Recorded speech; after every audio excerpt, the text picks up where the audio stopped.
Lads, welcome back to the greatest football podcast on the internet. The Top 4 podcast is here, baby. I am your host for the moment. Our other host is on the way. So I'm the host for the moment. My name's Oscar. I'm a Chelsea fan. Welcome to Top 4 podcast. To my right on the screen, or to the left, I've got right. Manchester United fan, Robinho. Man, who needs strikers when you got defenders to score? Argentina. We got the clean sheet and we move. But who needs strikers, eh? I know my team doesn't. Ale. Well, you don't do any strike. Okay. Well, you got centre backs to do. Moving on. I've got an Arsenal fan, generous Dave. Talk to me. What are you saying? We definitely need the striker, but we don't mind our left back also scoring. And Michael Oliver, bro, back to sender, bro. And back to sender. You tried. Back to sender. You tried, but the back to sender ministries is high this weekend. That is funny. That is very, very, very funny. I'm also joined by our resident Liverpool fan, AD. What are you telling me, Adrian? AD? La. So it's like when I down the right wing, so it's like taking lots of shots now, so it's like nah. So it's like taking lots of shots now, so it's like running down the wing now. I need ya. So it's like, come on, man. Man number 80. Is this 2005? Where are you? Why are you sounding like you're on road? What is going on here? Wait. I have so many questions. You're obviously on road. The wind is slapping you, yeah? I don't know what's on that. Bro, why are you outside? Why are you inside? My second question is that a real Liverpool chant or did you just make that up? Creative bag. The same as someone size in his creative bag. I had to put something out, you know what I mean? I hear it. Bro, get yourself inside, bro. Yeah, man. The introductions are not over. We have one more guest to add to the stage. I don't know who this is because they've just put a name on, but welcome. Hey. Who is this? Oscar, come on, man. Hey. Is that the question of the day? We've been laughing all day at the shop because of that. No, but I have to ask you, Eddie. No, you have to do it. You have to do it with the high pitch. Is it a comedy? Is it an underbelly cover thing? He's too funny, man. Do you know what's so funny? I'll bring this up when Peter comes here, yeah, because Peter's joining in a couple minutes. Me and Peter have laughed at Sol Campbell interviews and clips for years. It's like one of these things that I don't know why Twitter never really picked up on it, but the way this guy talks is hilarious. The things he says and his voice, bro, the guy's top tier banner. If you haven't seen the video, Sol Campbell. You know what it is? He's so hench and his voice is so high. Bro, and he's weird though. And he's not weird, but like he's not like normal footballers. Yeah, he's awkward. He's different. He has a different mentality, a different style, a different personality. But yeah, I want to ask the man them as we normally start. What would you lot's highlight of the week or the weekend? What have you guys been doing? What have you guys been getting up to? I've got Bear. So if you haven't got Bear, I've got Bear. Go, Robin. Go. Well, the first one was the big one. Man turned 29, feeling fine. So that was the big one. Happy 29. That's the big one, bro. Cheers. I spent it in the land of David Alaba in Austria on the slopes. You were scared? You know what? Yeah. I didn't see that. Yeah, nah. I drove on the Autobahn for the first time, so the man them don't understand. The Autobahn is the motorway in Germany that has no speed limit whatsoever. You can go as fast as you want. The building of the Autobahn. Flip, innit? You were on it. Bro, When I said I my top speed, and it was in kilometers because that's what you had to do it there. I hit 225 kilometers per hour. That was my measure. That's I can't lie. We're gonna struggle to top that. Man went skiing 200 kilometers. That's crazy. Yet, I was barely in the fast lane because there were people going faster than me. It was that's scary. An experience. That's scary. I don't think I can do that. I can't do that. I don't think I can. What else happened? Came ninth in the race. All that stuff. Yeah, man. Do you want to clarify what race? So partly of a work thing. So the whole trip was a work/birthday thing. But we all had like a. Do you know when you do skiing, you have to go through gates? Yeah. Race. Oh, I on the Autobahn. I was like, I don't want to race on that. Oh no. So no, I did that. And came in the top 10. I was like, it's my first time, so it was all good. Big up, man. Big up. And then finally. You're still going? Yeah. Finally, one more thing. I decided, and I said it in the group chat, New Year, New Me, I decided to watch some NFL. I decided, you know what, I'll back the team that won it, that I liked the most. And I said, how about them Eagles? How about them Eagles? And it was a nice viewing. It was a nice viewing for me. So there we go. Hey, that's done me in, blood. Nah. So Campbell's done me in, blood. What? Had you not seen it? Bro, I've not seen nothing, bro. Man's been at work all day, blood. Is it a girl thing? It's been for like a week now. Hey, That game's been around for like a week. Hey, that's done me in, bro. Fair. Is it underbelly? Is it underbelly? No, that's so funny. But yeah, no, I generally had a very, very good week. Anyone else got highlights of the week? David, you anything? Hey, listen, bro. NFL, bro. You don't know Patrick Mahomes and that. Yeah. He's going for that free peep, blood. You get me? Yeah. And shout out the Eagles, but yeah, the Commanders, bruv. Come on, man. Hey. I expected better, bruv. Right at the last game, I expected better, man. A closer game, you know what I'm saying? No, it was a very poor turnout. Me and Peter, Commanders fans, so we went to a bar to watch the game. It was a howler. It was an Eagles bar. We were surrounded by Eagles fans. They were cooking us. Man. They were cooking us. I can't lie. It was long. It was long. My other highlight of the week, guys, the greatest television show on TV today came to an end this week. The Traitors. If you've not been watching The Traitors, you failed yourself. It's the greatest show. It's the greatest show. It's basically, I don't watch it, but it's basically Mafia, ain't it? It is, but on TV in HD. Like it's quality. It's quality, man. One of the greatest TV shows. But yeah, watched the finale this week. That was elite. Anyone else got anything before I go into the comments? Ernest, AD? Nah, I'm good, man. All right, let's run it. Let's get back to the football. That's what we came here to talk about. So David says, big up, top 4 podcast. Hope everyone has had a blessed weekend. Had only 60 points on FPL on the weekend. Just wondering, what is your favorite goal you've seen back in the day in the Premier League? Oh, that's a hard one. Favorite ever goal? The first one that comes to mind when you said that is Michael Essien against Arsenal at Stamford Bridge. Smacked it from about 30 yards out. Bent it round. Layman. Dirty. I don't have a favorite Premier League goal. I have a favorite goal, but not a favorite Premier League goal. What's your favorite goal? Paul Scholes, Barcelona. I hear it, man. Yeah. I hear it. You lot got anything else for that? I got to think, man. My favorite goal might not be Tony Yeboah, you know? Like, when you said that was the first thing that come to mind. First thing that came to mind was Tony Yeboah. No, that was a I don't know, man. It's so AFCON. It's so AFCON. Bro. That's off the top of my head, Rooney versus Newcastle. Yep. Fantastic goal. Off the top of my head. Yeah. I got to really think about this one. One of the Gerard Reese has had some couple screamers in there. David loves a screamer. Bro, them shots from outside the box, blood. Yeah, I hear it, man. I hear it. Yeah. Gerard did have a few. Wow, there's so many that have come to my mind. When Suarez used his shoulder to control the ball against Newcastle and he flicked it, bruv. There's so many goals.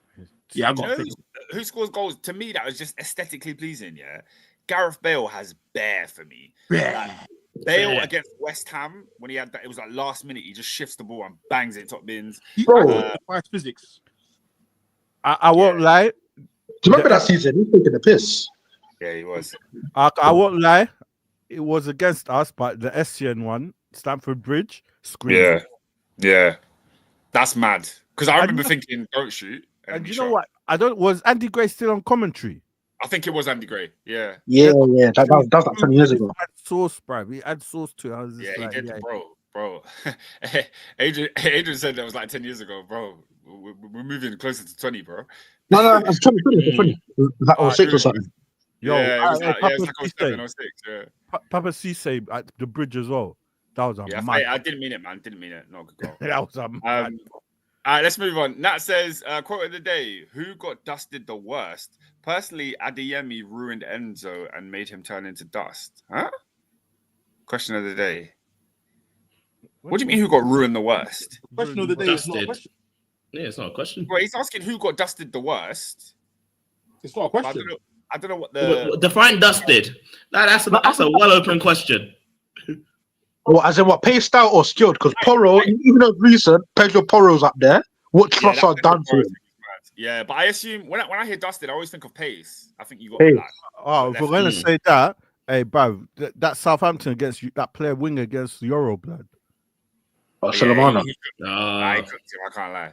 He cooked him. I think what Bell did to Maicon, was it Samuel? Yeah, it was nasty.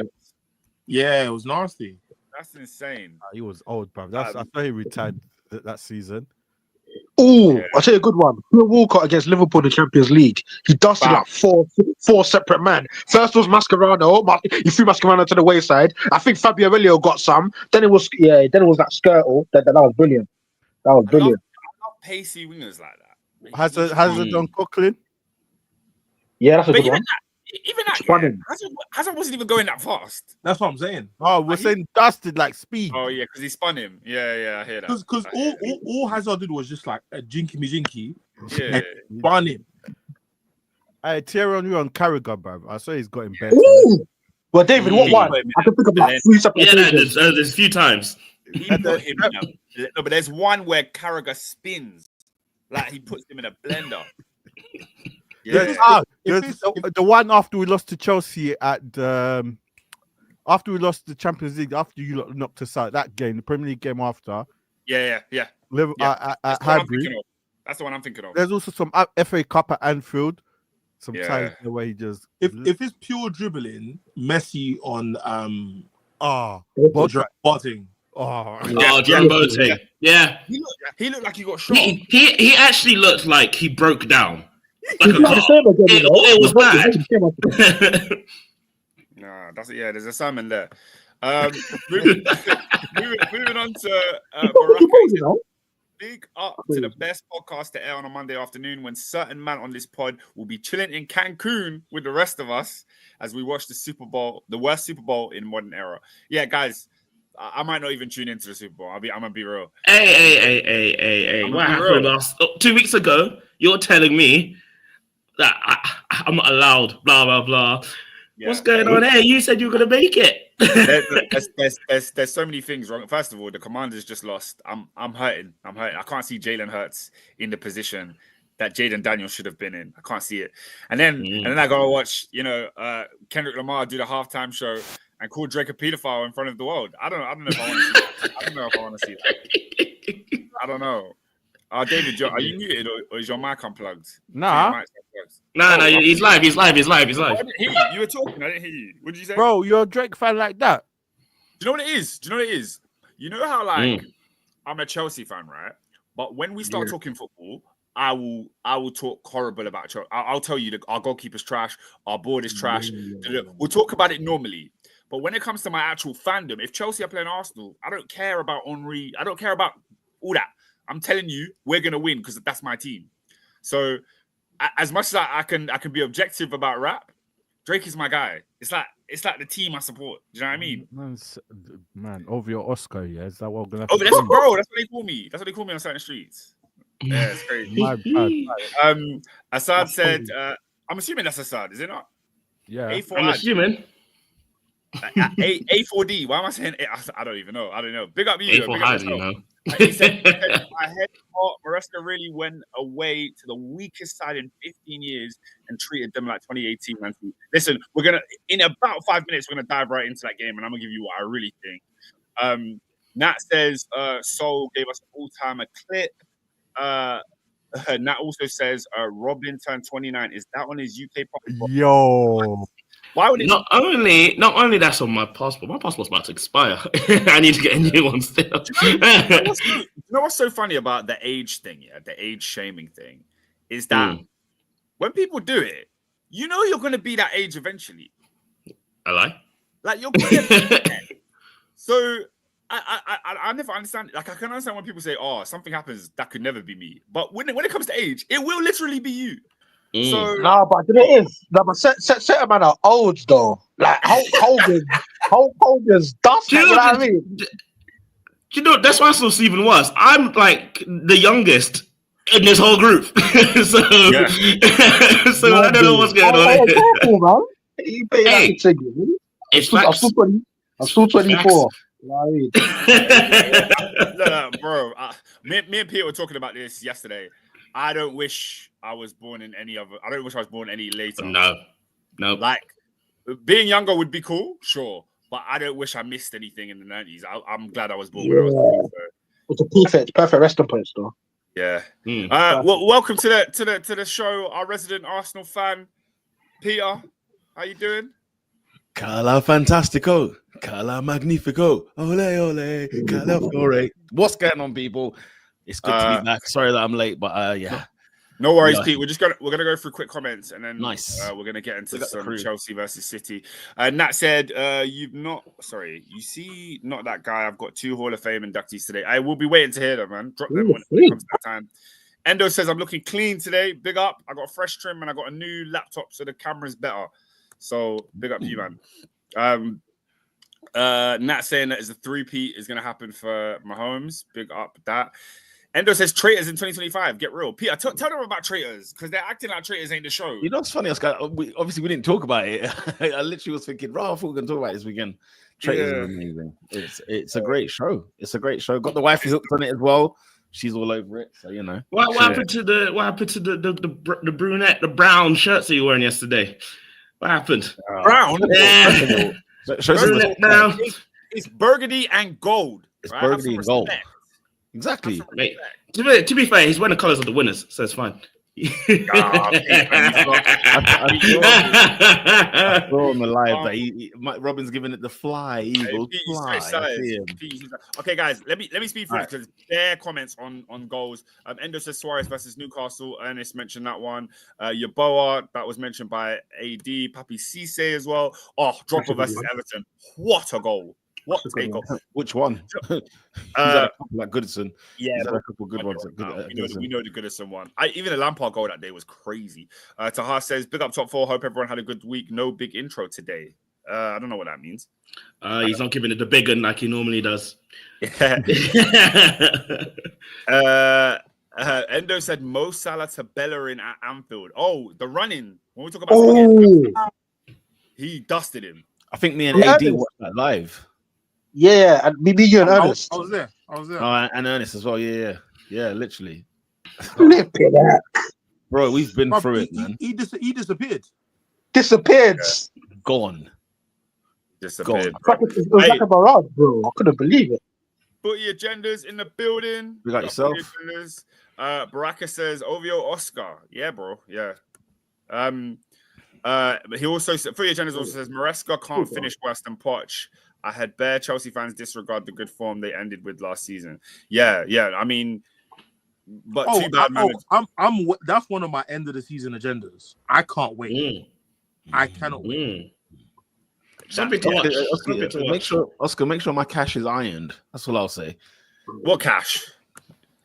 Or who is it? Yes. Was is it UT? That's sad. I think it was a side, yeah. I think it was a side. Okay. Somebody was ready to put some racks on it. Pete, a couple more comments before we get into this football. Sam Lewis says, for those who talk bad on people's age, remember you still need to make it to that age first. Hi-yo. Every day's a blessing. Whoa. That's a humbler. Wait. Is that a threat? That's what I was saying. That's like what Snoop Dogg was saying to Jody and Baby Boy. Like, what? Damn. Maybe you gotta Wow, make it. baby That's boy. Man was crazy. into the yard that was drinking all. Anyways. Robin said Ender said Robin's 4 years older than me and's got a better hairline. I'm sorry, bro. I'm sorry, It bro. is what it It is what it is. Some man in the panel are going to retire in the 2040s. Mad thing. Hey, I pray that's me. I'm trying to retire. I'm trying to get I lie? Hey. I ain't understand. Hey. I want to do nothing. Oh. Hey, you don't want to hear Dustin? Bale in the Copa del Rey. A shout out the spelling of Copa He del went Rey. off the pitch. He went off the Who is it? Was it Bartra? Is that who Mark Barker, I think. That rings a bell, yeah. Wow, That was- Mark Bartra. Where is he now? Where is he now? Probably at Betis or something like That's that. going to be oblivion. He went to Dortmund for a look. Hey, guys, by the way, do you remember that weird time where the Dortmund bus got bombed? Yeah. Because I remember him being on the bus at the time, but yeah, man, he just fell into the abyss on a Raul Albiol thing.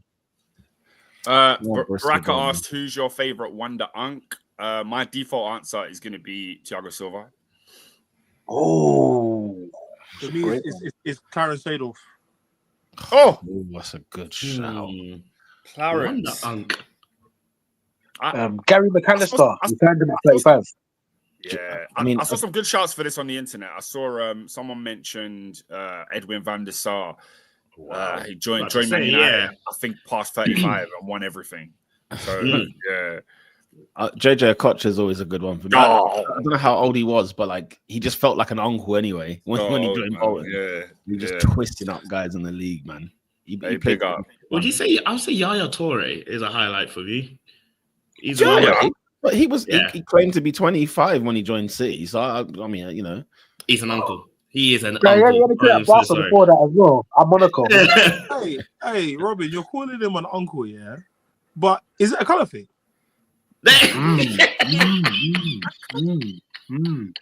now give us the high pitch. Give us the high Is it pitch. a colour thing? He's the funniest. You couldn't believe it. He said it like 6 times on a loop. And you know, Robbie kept the most serious face, just nodding. No, but I hear it. It was serious. It's a serious topic, to be fair. Nah, I would have cracked. After the second one, I'd have thought Sol Campbell was having me on. You know what? I do feel like Sol Campbell's had such a bad rap since leaving football probably, or like since leaving Arsenal or whatever. Like he's not regarded in the way he should be, man. It's sad. One of the greatest defenders we've ever seen in the Premier League, like by a country mile. And yeah, you'd never say it. Like when people talk about the best defenders in the league, He's never in. Anton on touchline says he's better than John Terry. I can understand if he's saying that. There's an argument there. I can There's understand. an argument, and you know when people for example, people criticize Van Dijk, yeah, and they'll be like, "Oh, the person they compare Van Dijk to is Terry and Rio." They never mention Sol Campbell. Exactly, and yet Sol Campbell had the muscle, had the size, had the speed. Do you know what I'm saying? And If anything, he's the most similar of the three, you'd say. Yeah, exactly. Yeah, I'm literally a very good point. You know, it's Profile madness. wise. That's madness. But he seems to just not be liked by anybody. He seems to just rub people the wrong way. But you know what it is though. But I think that's where PR is a big deal in football, man. It is. Yeah, we've seen John Terry's face everywhere, and I think Despite what he's done as well. No, but it is a colour thing. Yeah, It really is a colour thing. Yeah, Underbelly. 100%. Like when he said things like, you know, how many other players have done what I did? Facts. There's nowhere near. Okay, that was where I drew the line a little bit because he was. I can name you. Not leaving and then went to Arsenal. It is a mad thing what he did. It's a mad thing, but like you know, he's Arsenal on a free. You go to Tottenham didn't give him a contract. That's more alarming. That's more alarming. Going to Everton on a free. Did he not leave during a season as well? I don't think he left in the summer, did he? You don't hear what I said? That's like Trent going to Everton on a free. Do you know how mad that is? It is like that. But we've had that before. Explain. maybe not on a free, maybe not on a free, but like but like, you know, in Serie A it was rife, innit? Like Baggio played for Fiorentina and Juve. Pirlo's played for the biggest one is Figo. Figo. I mean, come on. Barcelona to Madrid. That's mad. You know, they wanted to kill him. Like they actually wanted to kill him. When we talk about media, because I do think there's definitely something there about Sol Campbell's media perception in terms of how good he was as a player. But do you think the media treat him like he's like not a good person? Or I don't think so. Well, he used to make the argument about like, why don't I ever get nominated whenever I apply for job interviews? Like nobody even knows that I want to be a coach because every time I've gone for it, like some other guy's got it who's got less experience than me. Rooney's been sacked bare times. Yeah, Rooney's been, I mean, it's a joke. What the Rooney career, the Lampard career, the Gerrard career, they're all a bit laughable when you think. Whoa! Lampard's 4 wins in a row for Coventry City. Let's just have a. Come on. But that's but Lampard like got the Chelsea gig at his second stint after a year. He did a good job. Hey, big up Ollie, undefeated so far. So let's go. Again, Ollie cut his cloth elsewhere. I only because Ollie's not English. Yeah. Sure. Like Sol Campbell is one of England's products. You get what I'm saying? That's one of the greatest. That is one of the greatest. That is a shame. That is a shame what his career has been. Scored the Champions League final, scored in the World Cup, first black player in the World Cup for England. Yeah, there's a clip where he just reels off. He just goes one after the other. First black man to score in the Champions League final. First black man to captain a Premier League. He said something. I can't remember what the captaincy was. I think that's Spurs, basically. Wait. When you said first black man to score in a Champions League final, is that of all? Of all time, bro. There was never like a stable for something, no? Bro, he had never scored. No black person had scored in a Champions League final before him. And then Eto'o scored right after. I know it's funny. Did you man think his legacy would have been more still? You know the 2 goals that got disallowed, the Portugal and the Argentina. Do you think had that have gone his way, like he would have like fortified his legacy even more? No, because he did what he had to. He did it. He did it all. He did it all. Like at the end of the day. And do you know what's funny? Yeah, I think a lot of people outside of Arsenal don't like the fact Campbell did what he did. I genuinely think people just don't like. They find it a bit distasteful, and so that kind of goes with it as well. Fair. Do you know what I'm saying? Like I think there's a few. You know what's funny? You know, like Carlos Tevez, for example, went to City after United, right? And when you think about it, Tevez isn't really spoken about in the way he should as well. No. Do you know what I'm saying? I know. He's not. Remember, it used to be Rooney, Ronaldo, Tevez. It's now just Rooney and Ronaldo. And don't get me wrong, like he was like you hear Patrice Evra talk about him even when he was at Juventus. Like he is an outstanding talent. He was like one of Argentina's best products. And look at Argentina's belt. Do you know what I mean? Like they've produced. And you know what's mad? Like as much as he's not spoken about, like if you talk about young South Americans today, like he's the bar. Yeah. Tevez, if you're not as good as Tevez, don't talk about Aguero. Yeah. Don't talk about being as good as Angel Di Maria. Yeah. Are you as good as Tevez? Do you know what I mean?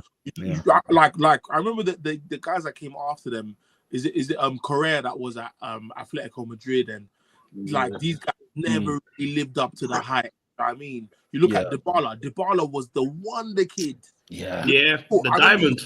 I remember he scored 21 goals, him and Morata, the same season at Juve, and we all thought they were gonna push on from there. Dybala just never lived up to the hype. Do you know what I mean? He was just just like a guy you sign on FIFA, guy you sign on Football Manager, but in real life, like he wasn't really seeing under the lights. He wasn't really that guy, and it's like Tevez will only be spoken of in Man United circles, in my opinion. Do you know what I mean? Yeah, I don't think it's gonna go wider than that. Agreed. Because it's mad. Yeah, him. Who was the other wonder kid? It was him, and was it Ganzo? Oh, like the Ganzo and like Lucas and the Lucas Moura. I remember when they were all in the Brazilian league at the same time. I don't know if they all played for the same club. I think they were separate clubs, but yeah, that was like that was a belt and a half that was coming through. But anyway, should we get into the football, guys? Let's talk about football. Man. Let's crack in. Flip sake.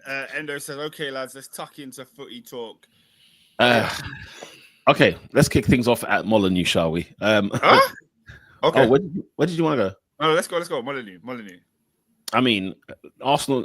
What's it? Wolverhampton Wanderers 0, Arsenal 1. Arsenal down to 10 men. Wolves down to 10 men. Michael Oliver once again front page news to the Arsenal. Yeah, 1-0. Lads, this conversation should be really quick, you know. It should be. It should be very quick. Because the game wasn't that much. It wasn't entertaining outside of the refereeing. Do you know what I mean? At the end of the day. First of all, Havertz, please. God, Brother, I'm begging you. I knew that was coming. Tuck away your dinner. You need to tuck away your dinner, bro. I'm surprised he got mentioned because I thought when Arsenal won, he got away with it. Oh no, he didn't.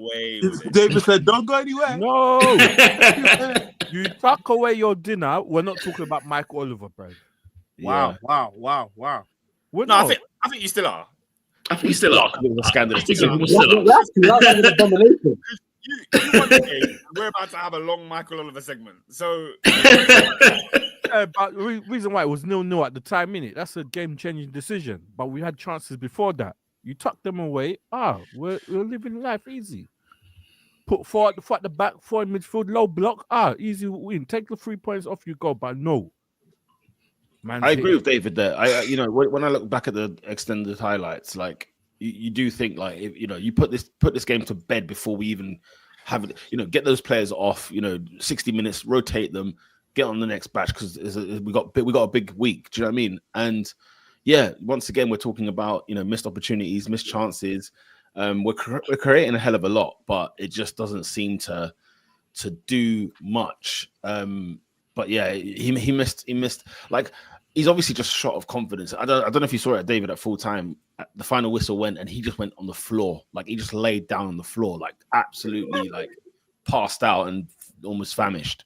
Because it was a hard day. It was a hard grind, and Arsenal all of a sudden, meanwhile Liverpool was smacking up Ipswich. We were there grinding against Wolverhampton Wanderers, and it was only until Wolves got their red card that I felt like, okay, this is now ours to win kind of thing. Even though, like, Calafiori said something very interesting post-match.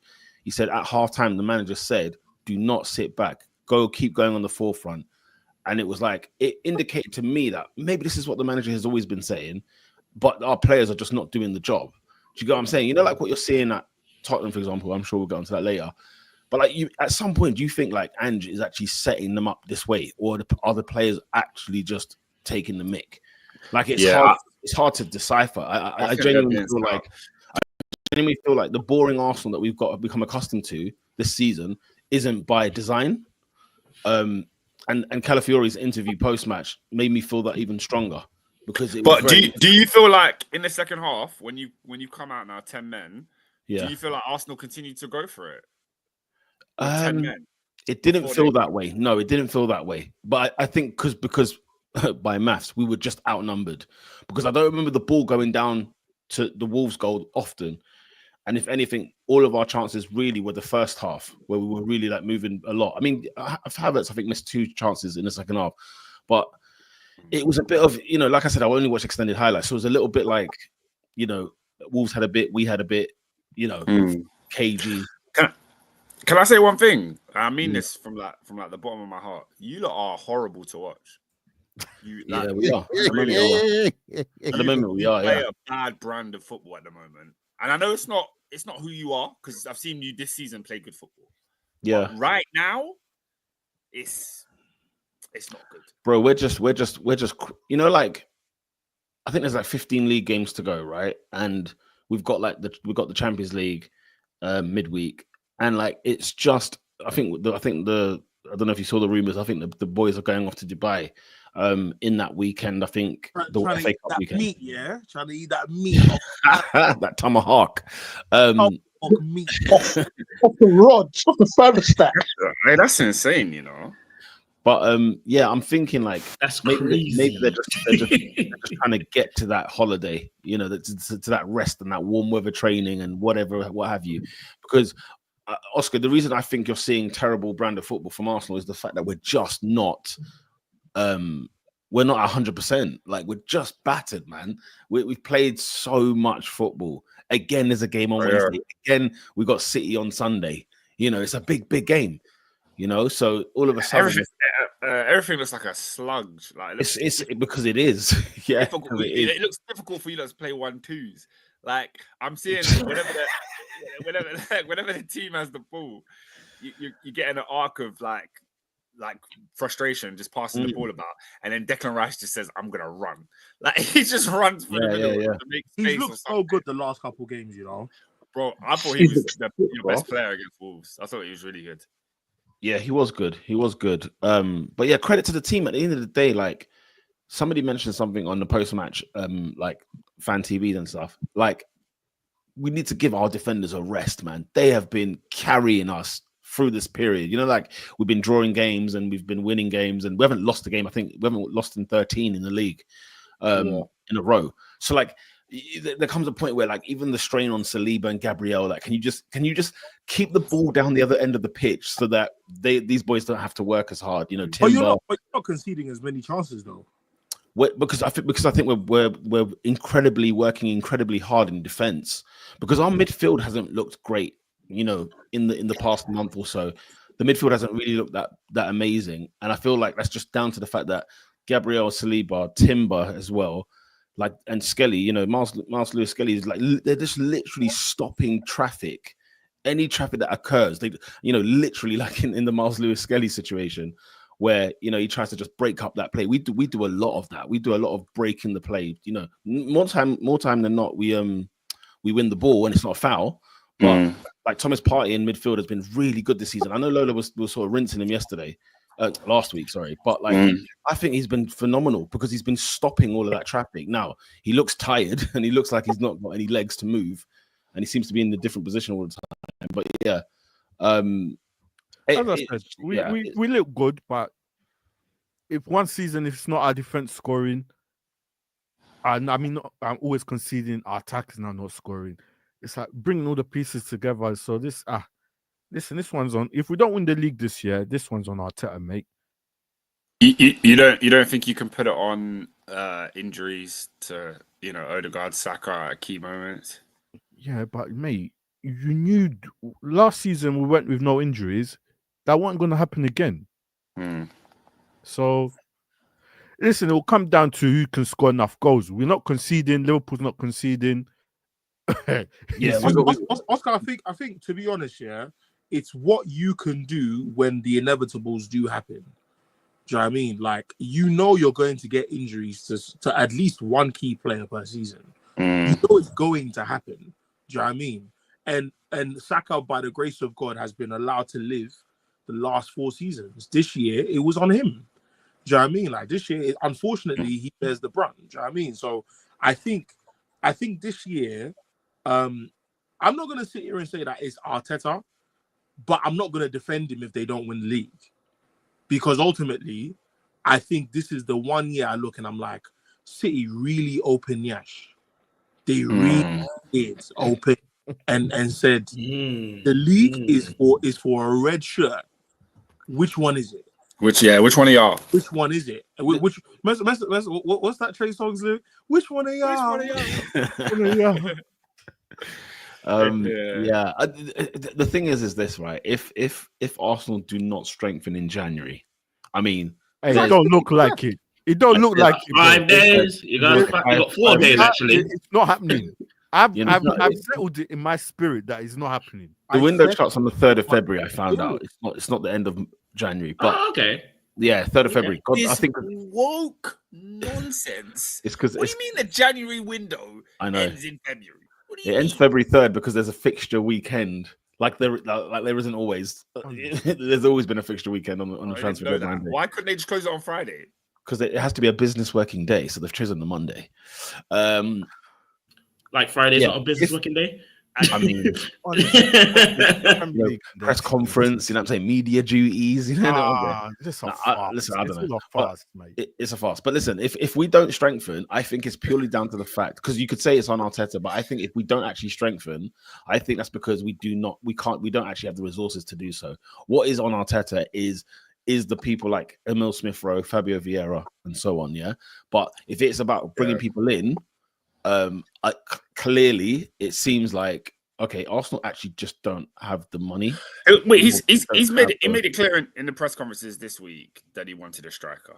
He said, "Look, these guys have gone down. I need attacking options. I don't have Jesus. I don't have Saka. I need." He made that very clear. Yeah. So I think you will. Whether it's another Sterling. Who was it? We're looking at Cunha, and he's missing stupid sitters as well, mate. Nah, I think it'll be a loan, David. I don't think it will be a transfer fee. Which loan? Who are you loaning? God knows. God knows. Yeah, God knows. I think it will be. Who's out of favour?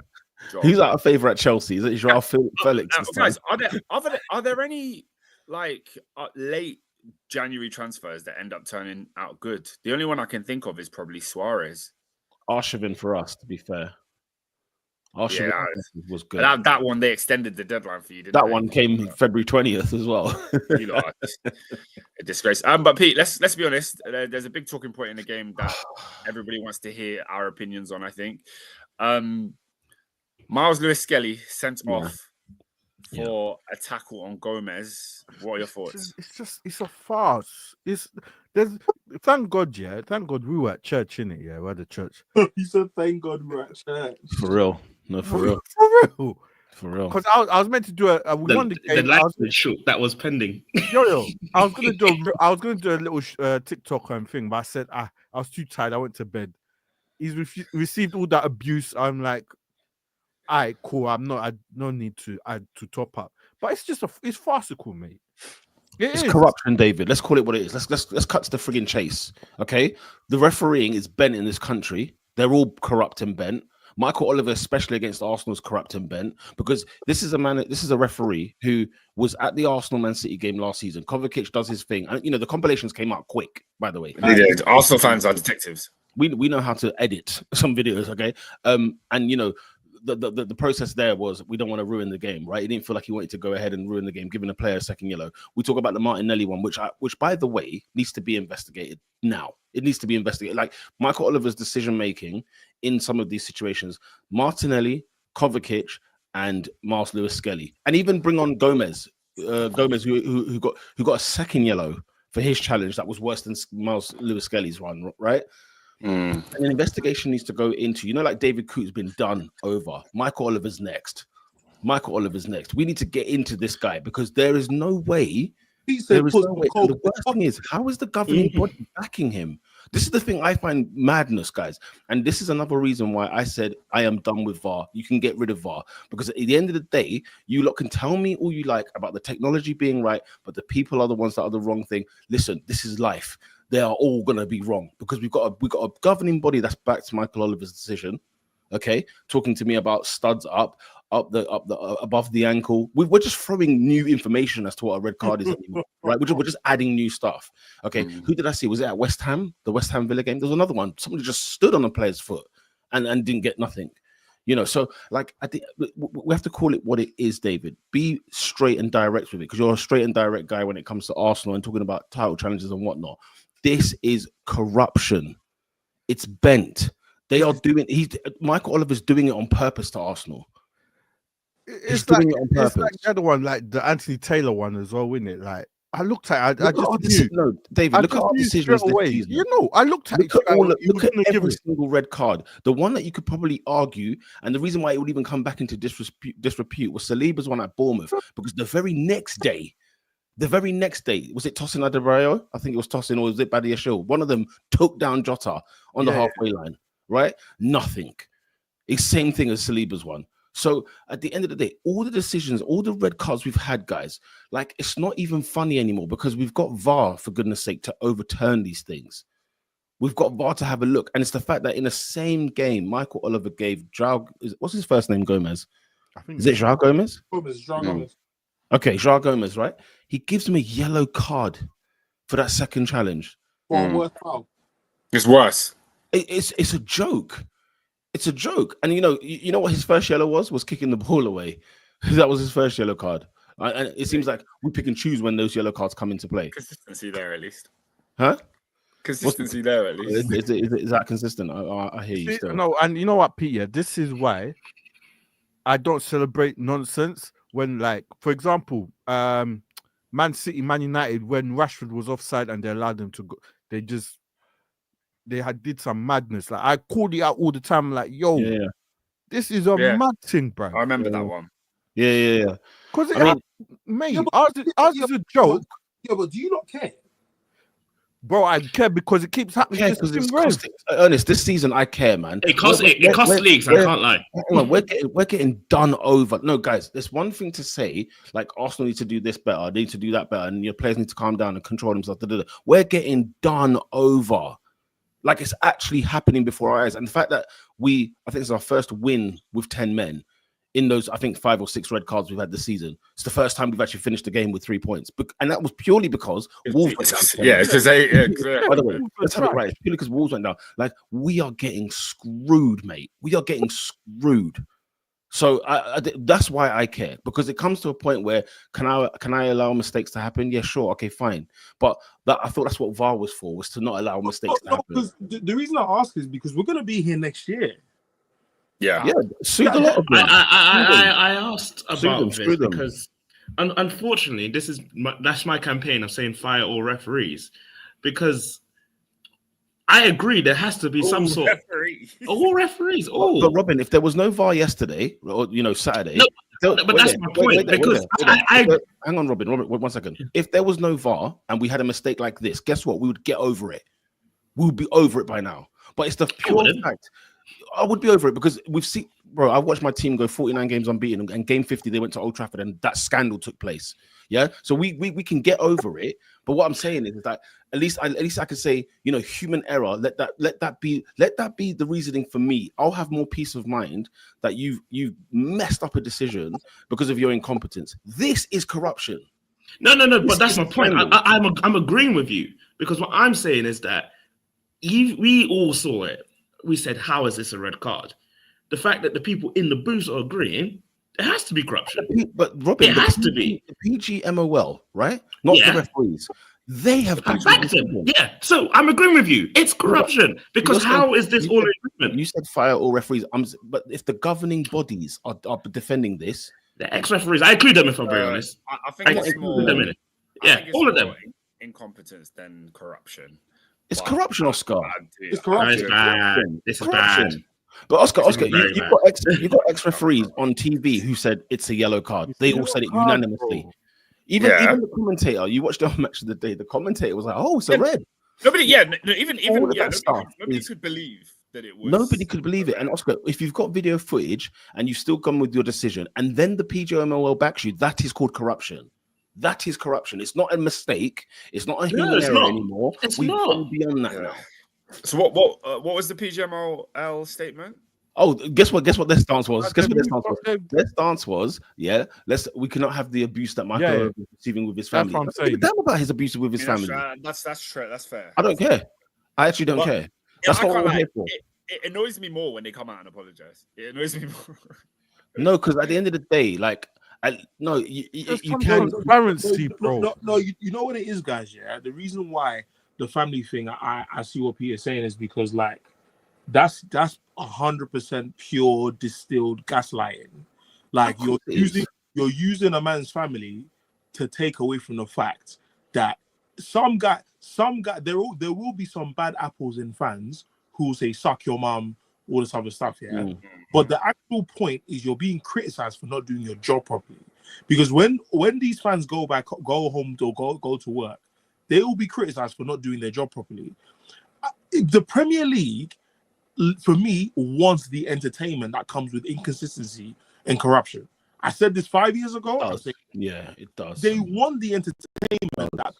Listen, ask Robin. Yeah. I watched the West Ham game where De Ligt has a coming together with another defender. De Ligt gets sent off.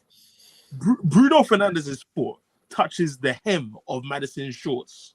Red card. I listen. We will be here next year. We will be here next year. Like, I'm not somebody who feels like this is a conversation worth having anymore, because they will not change. The PGMOL, Robin, was it the Bruno Fernandes red card where Howard Webb comes on TV the next day and says, "I wouldn't have given that as a red card." I wouldn't have red card. The head of the association is telling you it's nonsense. And then I got Mike Dean coming to tell me nonsense on Soccer Saturday. And then I've got all these other dumb referee conversations that happen on Sky Sports all the time. They fuel your anger by bringing people to give you a different opinion or sometimes the same opinion to either justify your opposite opinion, which gets you angry, or they justify the stupidity of the referee's decision, which gets you angry. There is nothing we can do on this podcast to change what happens on a weekly basis. I'm not going to sit here and say it's the reason Arsenal won't win the league, but flipping heck, that it's actual corruption.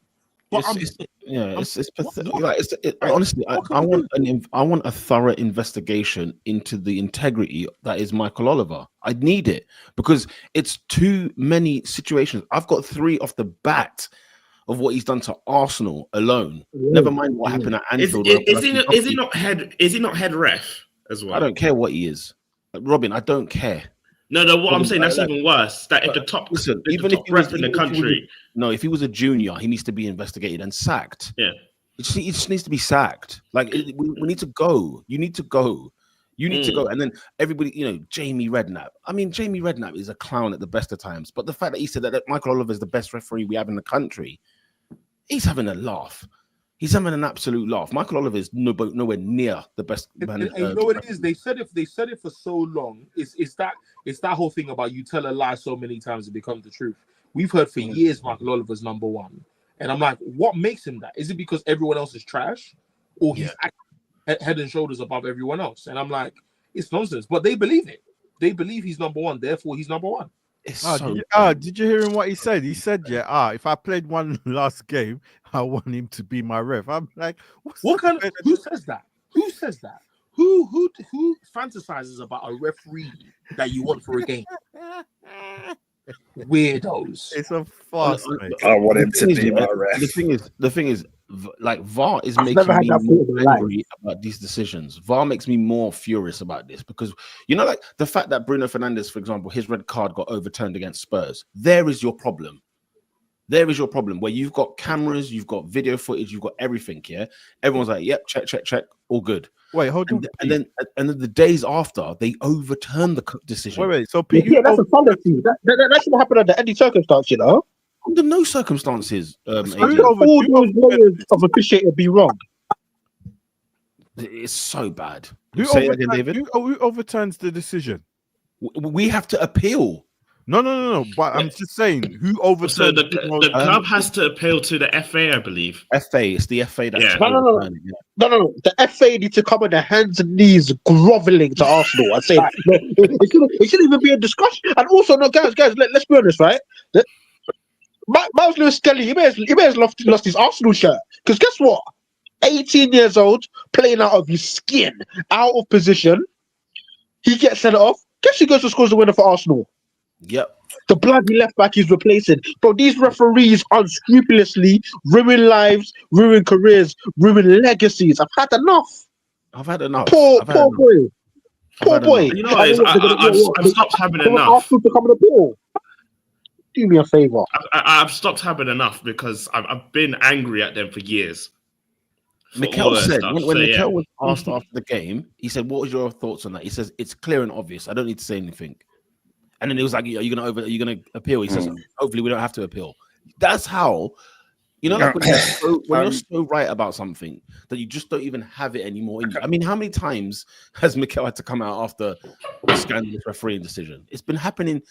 Literally, that Martinelli at Wolves, right, was 2022 season, 21-22 season. You know what I'm saying? And yet, I kind of watched. I watched that back the other day. That's hilarious. I just sat there like, how have we got away with that?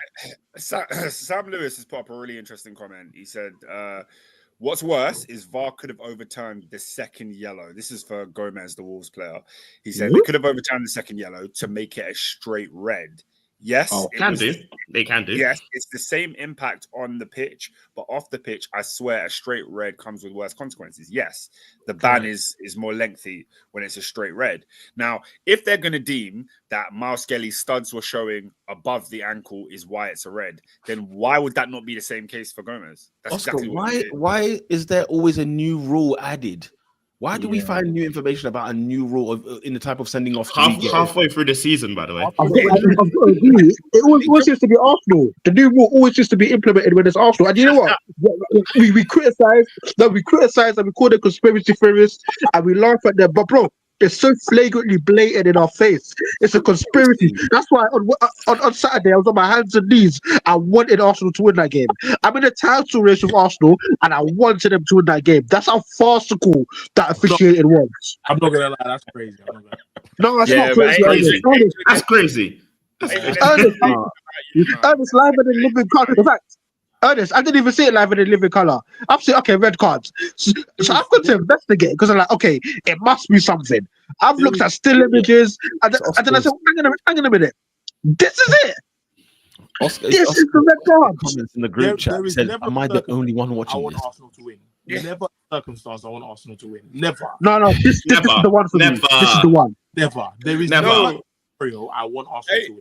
Never. Hey Pete, it's so real, yeah. Because I was watching the game, and then when it happened, I looked in the group chat. No one has commented anything, and I said, "Am I the only one seeing this? This is daylight robbery. They've just tried to rob free." I was on the road, but I was just seeing the pings. Come on, I was like, what have I missed? I was enjoying it. Like, guys, I've learned like 12 new rules this season. You know, just because. I'm surprised you didn't learn 12 new swear words. Honestly. Say that again. I'm surprised you didn't learn 12 new swear words. Never mind the new rules. Do you know what I'm saying?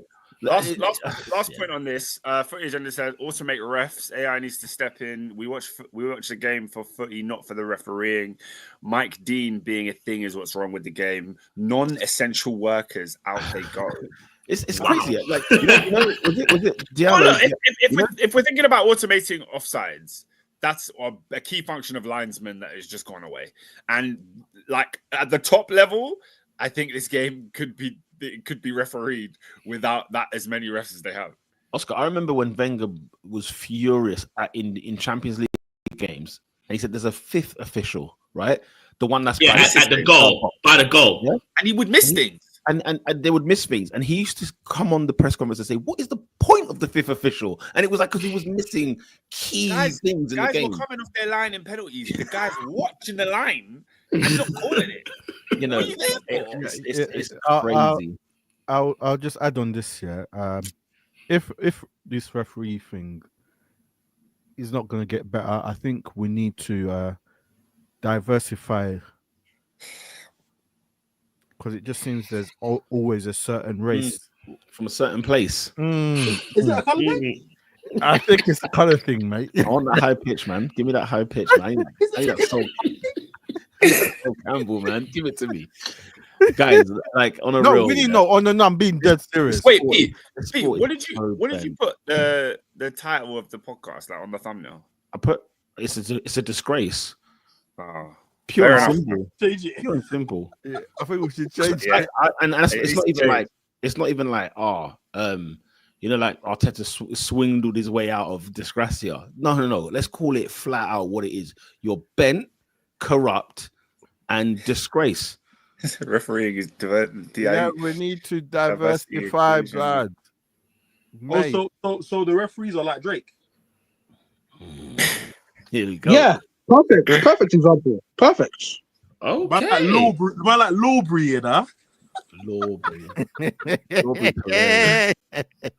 But yeah, no, I'm sick of it. I'm sick to death. Like, I'm done. What was the game last season or the season before that I said I'm not talking about referees anymore? What was the week? But you said it all season, mate. But there was a day I lost my marbles. I think one of my veins burst. It was Newcastle away. In the same week, yeah. So Newcastle away, and then there was another game. Was there not another game? Hey, do you know what's mad about the Newcastle game last season? They managed to find a camera angle when the ball went off the pitch against Bournemouth 2 weeks ago. we couldn't find it for a thing. They couldn't find it last season. The Newcastle announcer last season, announced every VAR check, and it got when he got to the third announcement, the stadium just went like even the Newcastle fans were, this is a friggin' farce. This is a joke. Like, what are we doing here? I think didn't Kai Havertz handball? Didn't we score a goal? Who did we score a goal against? Havertz handballed it, but it was handballed by Matty Cash. Villa last season away. Do you remember Matty Cash handballs the ball, then Havertz handballs it, then Cash handballs it again. We score, and the referee disallows the goal for a handball by Kai Havertz. What is going on in this? Guys, I'm a beaten man. I'm a beaten man when it comes to. I was here in 2016, mate. I gave up. You have to give in to the corruption, guys. It's continuing to just ruin things for me, man. It's ruining my team. It's ruining my. But you won, B. Listen, we won on a technicality. The thing is, like. By the way, Calafiori's goal was magnificent, fantastic on the half volley, placed. It was like a snooker player. He needs to teach. He needs to teach Hazard still. Yeah, good finish, man. Good finish from the kids. Listen, at the end of the day, 3 points. Well done for the boys to sticking together. Yeah, Thank God that we got through at the end. Because even Arteta at the end went over to the away section, right? And you could hear him like speaking. And as he was talking, the crowd were just getting more and more amped. Like, yeah, come on. Like, they were proper on it. And I was like, yeah, man, together, man. Always together. Like, let's go, man. Let's go. Next game. Girona, bruv. Get touched up away in Spain. And then we go through to the last 16. And then Man City. And then Man City at home on Sunday, 4:30, bro. City needs to know. Hey, this is your biggest chance to make a statement on this team. We'll beat them. I'm not saying beat them. I said make a statement. I don't know. What do you mean you'll beat them? Where's that come from? Oscar, I'll tell you. Arsenal will beat Manchester City this Sunday. Just because you lost to them. We're not you guys. Yeah? You lot. Yeah? All right? Should we go there, by the way? Should we go to Man City against Chelsea? Let's go there. But let's everybody remember where we are. Because in 7 days, we'll be back here again. We will. You know what? You know what? This is what I like about Oscar, man. This is what I'm saying. This is the beef I like. I said, whoa. Let's all remember where we were sitting, where we were drinking. Because in 7 days' time, we will be there. Listen, he made it about my team. I don't have to do with my team. No, wait there. You were like, whoa, you're gonna beat Man City? Like we didn't beat them at home last season. Like we're not playing like you played last season. Oh, and so was City. What was City doing last season? City were better last season. Better than this, yeah. Oh, listen, let's wait and see. You know what they say? City won the game because the City won the. With an Arsenal fan. That's what they say. Right. City win this game because you've got 10 men on the pitch. Do you know what I'm saying? And a volleyball player by the looks of things. Right, let's get into it. Dissect Oscar. Chelsea losing 3-1 at the Etihad. So guys, why'd you have a keeper for sale, Oscar? What's going on? Yeah, because we've got the worst goalkeeper in the league by a distance. Like, it's one thing to have a goalkeeper that, like, maybe he's not the best at saving shots. You know, if he gets beat at his near post, maybe, there's a couple chances where you're like, he could have got down to his far post quicker, this and that. This is a guy that just gives away goals. Like, he's the 4 errors leading to a goal. That's the most of anyone in the league, right? I saw a stat the other day that in La Liga, the highest is 2. Yeah, so nobody, like, he's double what they're putting up in La Liga. Yeah, this guy, I don't even want to make it about Sanchez because there's a team performance here that needs to be dissected. But when it comes to him, public enemy number 1. He's the worst goalkeeper in the league. Do you know what? At the beginning of the season, I was talking to some Chelsea fans, and they said to me, he's worse for Chelsea than Kepa was, and I couldn't believe it. You know, they say cognitive dissonance is when you've got an ingrained belief, that you believe whatever. For me, Kepa's the worst goalkeeper I've ever seen start for my club ever. And yeah, so sorry, is he worse than Ramsdale? Yeah, Ramsdale's a good goalkeeper. Don't do that. No, he's not. No, he's not. Don't forget to do that. Ramsdale is what I was talking about. Ramsdale is bro, you're gonna get beat at your near post. You're just gonna you're just like mid. Like Ramsdale's just mid. Oscar, Like, just a quick one on Kepa. Sorry, a quick one on Kepa. He's in the 3rd best defense in the league this season. Big up his thing, innit? Big up Andoni. Yeah, big up Andoni. Like, big up them man over there. But when it comes to Robert Sanchez, bro, guys, I kid you not. When I was watching the game back, I saw the clip on Twitter of the goal, and I said, this can't. He can't be there. Like, that can't be what's happened. Like, I must be seeing something wrong. How on earth is Haaland bearing down on goal? He's with Chalobah, and you decide to run to the edge of your box. For what reason? For what reason are you standing in the wrong position? Like, I can take you being outclassed. I can take you being like beaten by a shot that's just too quick or curved around you or some level of quality. You're facing Manchester City, Haaland, Foden, Gundogan, De Bruyne off the bench. You're facing top quality players, so I can understand being beaten by quality. Why are you being beaten by your own stupidity? And the fact now is he defeated himself. He defeated himself, Ernest. He defeated himself, bro. Ernest, did you see the goal? Ernest, did you actually see the goal? Oh, I have a lot to say about Chelsea today. The funny thing is, Oscar, sorry, before you continue, like my phone popped up with the fantasy football Twitter account, it gives you the goal and the assist. I see the assist is from Edison. So I said, hang on a minute, what's going on here? I haven't watched the game live. The assists from Edison, I said something's clearly happened. I've then watched it on Twitter. Gary Neville's commentary was bang on. I need to hear, what did Gary Neville say? It was basically, it is a stupid decision. Like, what is it? What is the goalkeeper doing there? And the thing is, it's one thing you don't ask is where is your goalkeeper? That's not a question to ask. It's repetitive. Like, he continuously makes horrific decisions every 3rd game. So he'll have 2 decent games, and Chelsea fans will come out and be like, "Oh, Sanchez actually saved us this week. You know, you can't get on to Sanchez. You got to get on to him." But then the next week, he moves like this. And it's not like, you're getting, like I'm saying, it's not like you're getting beat by quality. You're doing dumb decisions that are costing your team the game. And we can talk about Chelsea in the game, because let's be real, we were shocking. We didn't deserve to win that game, regardless of Sanchez and how he played. But my issue with it... He's why you lost. We can say that. But my issue with Enzo Maresca is deeper than Sanchez. It's deeper than that. Yeah. Bring him to the table. How many games are we? 20 games. 22, 23. 23. It took me about 6 games last season to realize Sanchez ain't the guy. Get him out of the team. Why is he still playing? Did you hear your manager? Did you hear your manager in defense of Sanchez? He says everyone makes mistakes. He said Caicedo makes a mistake in the midfield and nobody criticizes him as much as Sanchez. Who else did he say? All I heard was him say Caicedo. He also said Noni gets chances in the final third and sometimes messes up. It's just mistakes. But look at the 2 players he picked out. Is it a colour thing? Is it? But I mean, in fairness, you've got like 2 white guys in your whole team. You know what I mean? No, this is the most un-Chelsea squad I've ever seen in my life. Even Cole's got some black in there. I think about it. All right, let's keep it back. Chelsea's always had black players, as far as I can remember. That's not what I said. AD said we've got about 2 white players in the squad. That's something. Even the Utes are black. Yeah, all the Utes are black. I said accent bomb.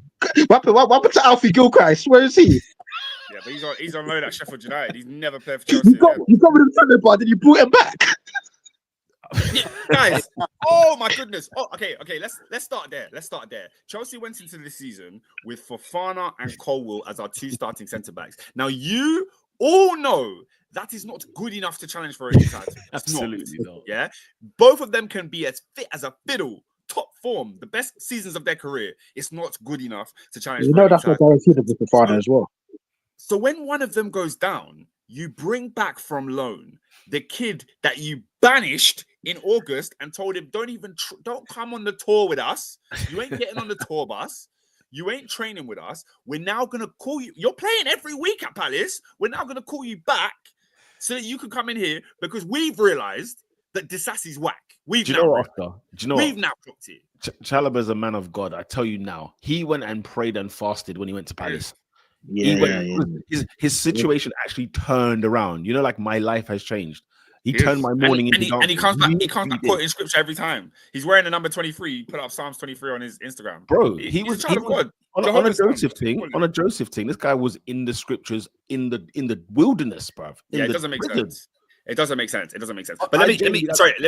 Yeah, go on. I'm digressing. I'm going left and right. Let's get back to the matter at hand. Enzo Maresca has failed to win every single big game he's been in the Premier League this season. He has failed.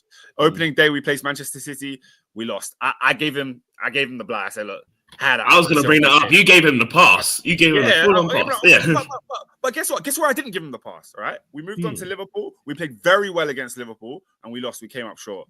We faced Arsenal in their worst moment of the season. They were in horrible form and couldn't beat them at home. We then went to Manchester United away after they had sacked Ten Hag and had Ruud van Nistelrooy. Let's not even get into that man's record in the Premier League of managing teams. Because but later. We will, but later. We faced the decrepit Manchester United side and didn't capitalize. Yeah. And I said to you guys, second half of the season, we have to turn it around and win games. We've now gone into Manchester City again at their worst. This is the worst City we're going to see in the past 5 years and the next 5 years. It's the worst version. They are on the uptick. They're probably going to get top 4, but I don't care. You go there and you have a game plan to win. Why on earth are Chelsea gifted a 1-0 goal, gifted by a young centre-back who was, what's the word? Frazzled. Dazzled, blinded by the light. Hey, Pep's a criminal for that, by the way. He's a criminal. It's something crumble under the pressure. He couldn't hack it. He could not hack it. That's not to say that he won't hack it in the future, but on that given day, we were gifted. Oscar, I'm here to tell you now. We've seen this before. When you die on your first day, that's the end. We're not seeing that boy bounce back. We are not seeing that boy bounce back. No, don't bring that. Hey, Messi cried on his first Argentinian debut. There's always a way. I remember what I said. Do you remember what I said about Endo? Now, Endo's at least got some integrity about him. He's got a bit of dignity left, but Endo has not seen the pitch ever since that debut against I think it was against Chelsea. No, Newcastle. When he comes. But do you know why this is terrible? The man doesn't speak a lick of English. So what's he doing on the side? What's he doing on the pitch? What's he doing on the pitch? Pep said, if I was going to bring him off, I'd have to learn Russian or Uzbek.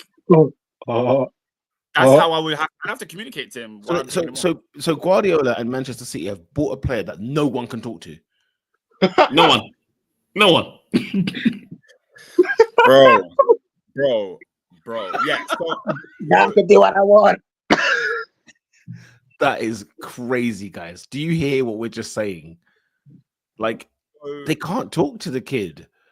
Where's he from? What country is he from? I think it was Uzbekistan, no? What, legit? Uzbekistan? I don't know, bro. I don't know. I don't know. I think it might be Kazakhstan, something like that. What language do they speak? Don't know. A dialect of Russian, like Georgian, all them styles there. So yeah, you better phone Alexander Kleb or someone like that, man. Flipping hell. So okay, Chelsea are 1-0 up, 1-0 to the good. And you see, like the problem that I hate about Chelsea, somebody tweeted this and it was the most perfect thing. Chelsea are the worst team to go 1-0 up early because we're never going to win the game. We cannot keep a clean sheet for love nor money. That's Tottenham Hotspur says, hold my beer, Oscar. And Tottenham Hotspur will say, hold my beer. But I'm talking about Chelsea this season. Like Tottenham is going to be Tottenham in it. But right now, this current Chelsea team that Maresca has assembled, they don't know how to kill off teams. And they don't know how to keep a clean sheet. They can't hold on to a lead. I'll be honest. This is where, like, I watched this Chelsea game and I thought to myself, if I'm a Chelsea fan, I need to find Todd Bowley's number. Because in the words of the great prophet, the world boss. World boss. Here I was thinking they were Bill Gates. They weren't even Bill Feds. Oh no, where's that money gone? Wow. He spent a billy. No, how can you spend $1 billion? No, guys, I don't think you understand the numbers we are talking about. I don't get it. $1 billion can buy parts of West London. Man. $1 billion. No, guys, Chelsea have spent more than £1 billion. We are asking questions about their attack. And their goalkeeper. And they are asking Manchester United Football Club, formerly known as Newton Heath, about one Alejandro Garnacho. It's unbelievable. No, guys. Unbelievable. And they're about to pay us a score milli for Sancho. No, guys. No, but can I ask you a question? Can I ask you a question? When your goalkeeper is running out of his net, yeah, to chase balls he couldn't catch if he wanted to, yeah. When your midfielder, Caicedo, plays every game 90 minutes on a shoestring, yeah, his only replacement is Romeo Lavia, who does not play football professionally. He doesn't do it. Yeah, Romeo Lavia has not completed a 90 minutes since what, 2023? No, Peter, when was his last 90 minutes? Don't say no. I thought he done 90. I thought he When done was his 90. last 90 minutes? He must have done a total 90, surely. Where's the Oscar? He hasn't done it in a blue shirt. Hold on, Adrian. I'm not done. Yeah. So I've addressed the fact that we need a keeper. I'm now addressing the fact that we need another midfielder. Now we also need a centre back because you've deemed this other centre back's not good enough. You've brought back Chalobah into the side. Ladies and gentlemen, Chelsea Football Club need a number 9. I've been screaming this for the past 3 years. Nicholas Jackson is not good enough. He's not going to cut the mustard, okay? The ball is squared to him, open goal. He doesn't want to take it on his left foot. I've never seen a striker with lack of instincts like Nicholas Jackson, and I get it. Oh, he can run with the ball. He can turn. He can do nice hold-up play. He hasn't scored in 7 games. Can he be a number 9? That's my question. If you're a striker. No, so I say all of that to say. His assist was hefty as well. The hefty touch. Midfielder. Yeah. Goalkeeper. Chelsea come to the table and say, bring me Garnacho. Are you mad? Are you actually mad? 60 million. Do you know top 4 is at stake? Do you know? You give Man City 6 points. Are you aware top 4 is at stake? Ernest, do you know we don't have a sponsor on our shirt because we didn't make Champions League football? Do you know that? Are these men mad? No, listen. I looked at Chelsea. Man. No, me and Diallo were talking, yeah, because D likes to do this thing where, because he's an old man, he likes to delay the inevitable.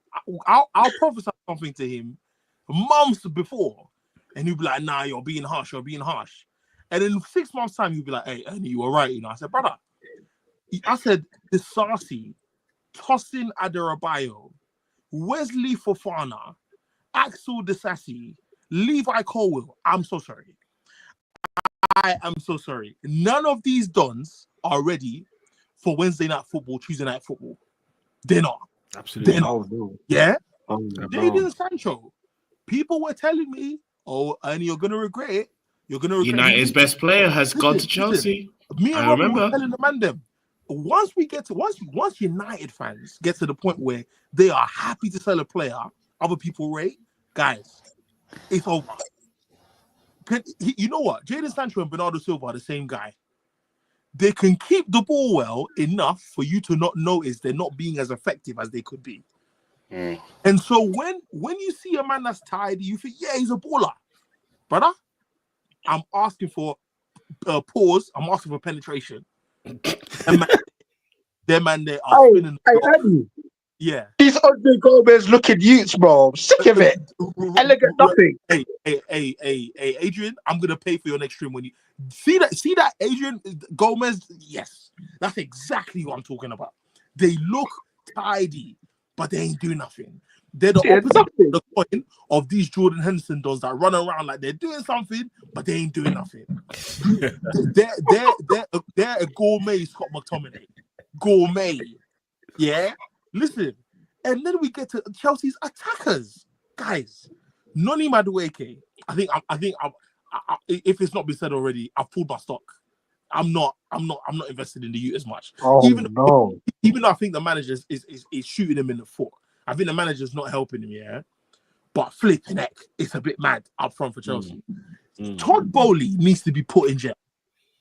Todd Bowley, Theodore Bowley needs to be, because I said to Diallo, I said if because I said to him in like September, if Enzo Maresca finishes on the same points as Pochettino, maybe he won't do it. Yeah, we have to ask questions. We have to ask serious questions about leadership at Chelsea. If Enzo Maresca, because brother, when was Chelsea's last W? Sorry, 2 wins in a row. What was their last 2 wins in a row? Yeah, Chelsea, December. peak, bro. It's been very, very peak. And now I'm looking at the rest of the season like, are Chelsea actually here with the rest of us? Because it could be very peak. And do you know what it is, yeah? We're so lucky that this season's horrible. We're so lucky that we're in a league where Chelsea had a great run. We looked good. Then Villa had a great run. Then Newcastle had a great run. Now Bournemouth are having a great run. Forest had a great run. Everybody has a spell where they're just cooking for 6-7 games and then they dip. And also, we're just lucky. And also Tottenham and United are out of the picture. Yeah, of course. Yeah. Those guys are a non-factor, it seems. So Oscar, we have to buck up our ideas because top 4 is in danger. It's in doubt. Oscar, gun to your head, right? Are Chelsea making top 4? Yes or no? Purely just to stick to my word, I will have to say yes. But if you ask me, do I truly believe it? I don't know. Wow. I don't know. Because it factors heavily on the next 5 days. If Chelsea are to bring someone in, who are they going to bring in? Also, on this Baraka point, what the hell has happened to João Felix and Nkunku's involvement? What happened to my boy? What's to my boy? This is where Maresca has to hold all the accountability for this. How? Do you think this is decision? 100%. Yes, this is all him. This is all 100%. Yeah. Enzo Maresca. You think Maresca wants Garnacho? No. Not sorry. No, I think that's definitely Cody. Not that he wants Garnacho. Yeah, that's definitely the higher ups. Okay. Where I'm blaming Maresca is the Felix and Nkunku, 2 quality players that you are refusing to let play an impact in your squad. You're refusing to let them play. Oscar, David, we're gonna knock on that door on the 3rd of December. I'll tell you that now. For who? Either or. On a loan thing. Either or. December. We're talking about Chelsea's attackers, and I've said this for a while, and I'll say it again. Nkunku is our best forward. He's the best forward we have at the club, and he doesn't get any minutes. He doesn't get a game. I have to watch Nicholas Jackson, who doesn't have the fundamentals of a footballer, play every single week. And them told me he's great. No, it's not harsh. It's not harsh, Adrian, because I asked number 9s. I asked strikers, can you please be a number 9? I've been asking that a lot this season. If you're a striker and you don't strike, what are you doing? Well, I think the guy's clearly in bad form. Guys, the guy's clearly in bad form. No, he's not. He's not in bad form. But he's not in bad form. This is not bad form. He's not in bad form. He just doesn't have goals. He's not in bad form. Jackson is Olivier Giroud. He's Olivier Giroud. That's what he is. And you don't need that when you're the leading centre forward. Guys, guess how many goals Christopher Nkunku has scored this season? All comps. Have a guess. 12. I was going to say 12. Yeah, you're bloody close, guys. 13. He's got 13 goals. Yeah, because he's been putting them away in the Conference League. Yeah, Conference League taxes. The point I'm actually making, like he's got 5 Premier League goals. The point I'm actually making is, he's got 5 Premier League goals. For the minutes that he's got. I've been seeing a couple balloons still. So I remember he scored against Bournemouth. Yeah, that's his only goal. Sorry. No. Sorry. Ignore me. He's got 5 overall Premier League goals for Chelsea. Sorry. Okay. Okay. And in that alone, it shows you. Last season, he was injured the entire season. Whenever he used him, he was effective. He came 4 goals for a player that barely played all season. Christopher Nkunku has started 3 games and scored 2 goals with 1 assist this season. There you go. He started 2 games in the EFL in the Conference League, and what's EFLC? That's not Europe. League Cup. The League Cup. 2 starts, 3 goals. Cool, but the numbers show that he's effective. Do you know what I mean? But the manager, I don't know. Maresca's moving like he wants to be sacked eventually because this is just stupid. Guys, let's give it a buck, yeah? Like, why was he hired? You have to ask that question. You know what it is? It's a valid question. Real talk. Like they like okay, did Poch get sacked or did they mutually like leave? Was it like he was sacked. He was sacked. It's the same thing. Okay. Pochettino would have stayed. So Poch had like whatever 8 games. He won like the last 7 of the last 8 games in the league and got sacked, right? Yeah. What did they recruit Maresca for? I am and that was the question that we asked in August, but I am still sitting there thinking, why have they gone down this road? What were they thinking? They thought they could replicate what he did in the championship with Leicester. Which was what? Guess what? They are. They're literally doing it hook, line, and sinker. Because guess what? He started the league hot. Then what happened in December? They did crumble. They lost a 12-point lead in the championship. He did everything he could to throw away that league. He begged somebody to take it off him. Lead in the championship, mate. He's begging him to take the league off him.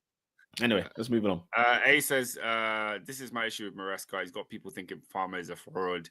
Felix and Nkunku aren't good enough. Palmer needs to step up in those games. Like the games I mentioned where Chelsea hadn't won the big games, the coincidence is that we haven't really seen Palmer be effective. So there you go. Even that chance where he squared it to Jackson the other day, he should just be scoring. He should just be scoring himself. Like just bury that. So at the end of he has to take the responsibility on his shoulders. If you're gonna be that guy, be that guy. Like you got to turn up in those games. So it is what it is. It is. I could continue for a while, but we can move on from Chelsea. Let's move on from there. Let's go over to Craven Cottage, shall we? Because Manchester United collected 3 points in the end by a player who I'm wondering should he have still been on the pitch when he scored the goal. But let's hear neither here nor there. But we can also say the worst celebration of all time. Robin, take it away. Ernest, take it away. Fulham 0, Manchester United 1.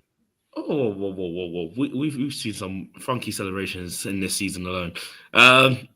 Yeah, that was whack. Yeah. Was the worst. It wasn't whack. No one just knows what it's about. It's the worst. I couldn't even tell you.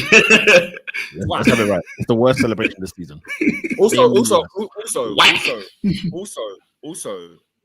the Premier League are a farcical organization. Go on. How on earth you are scheduling? I was going to bring this up. Traveling to London on a Sunday night at 7 p.m.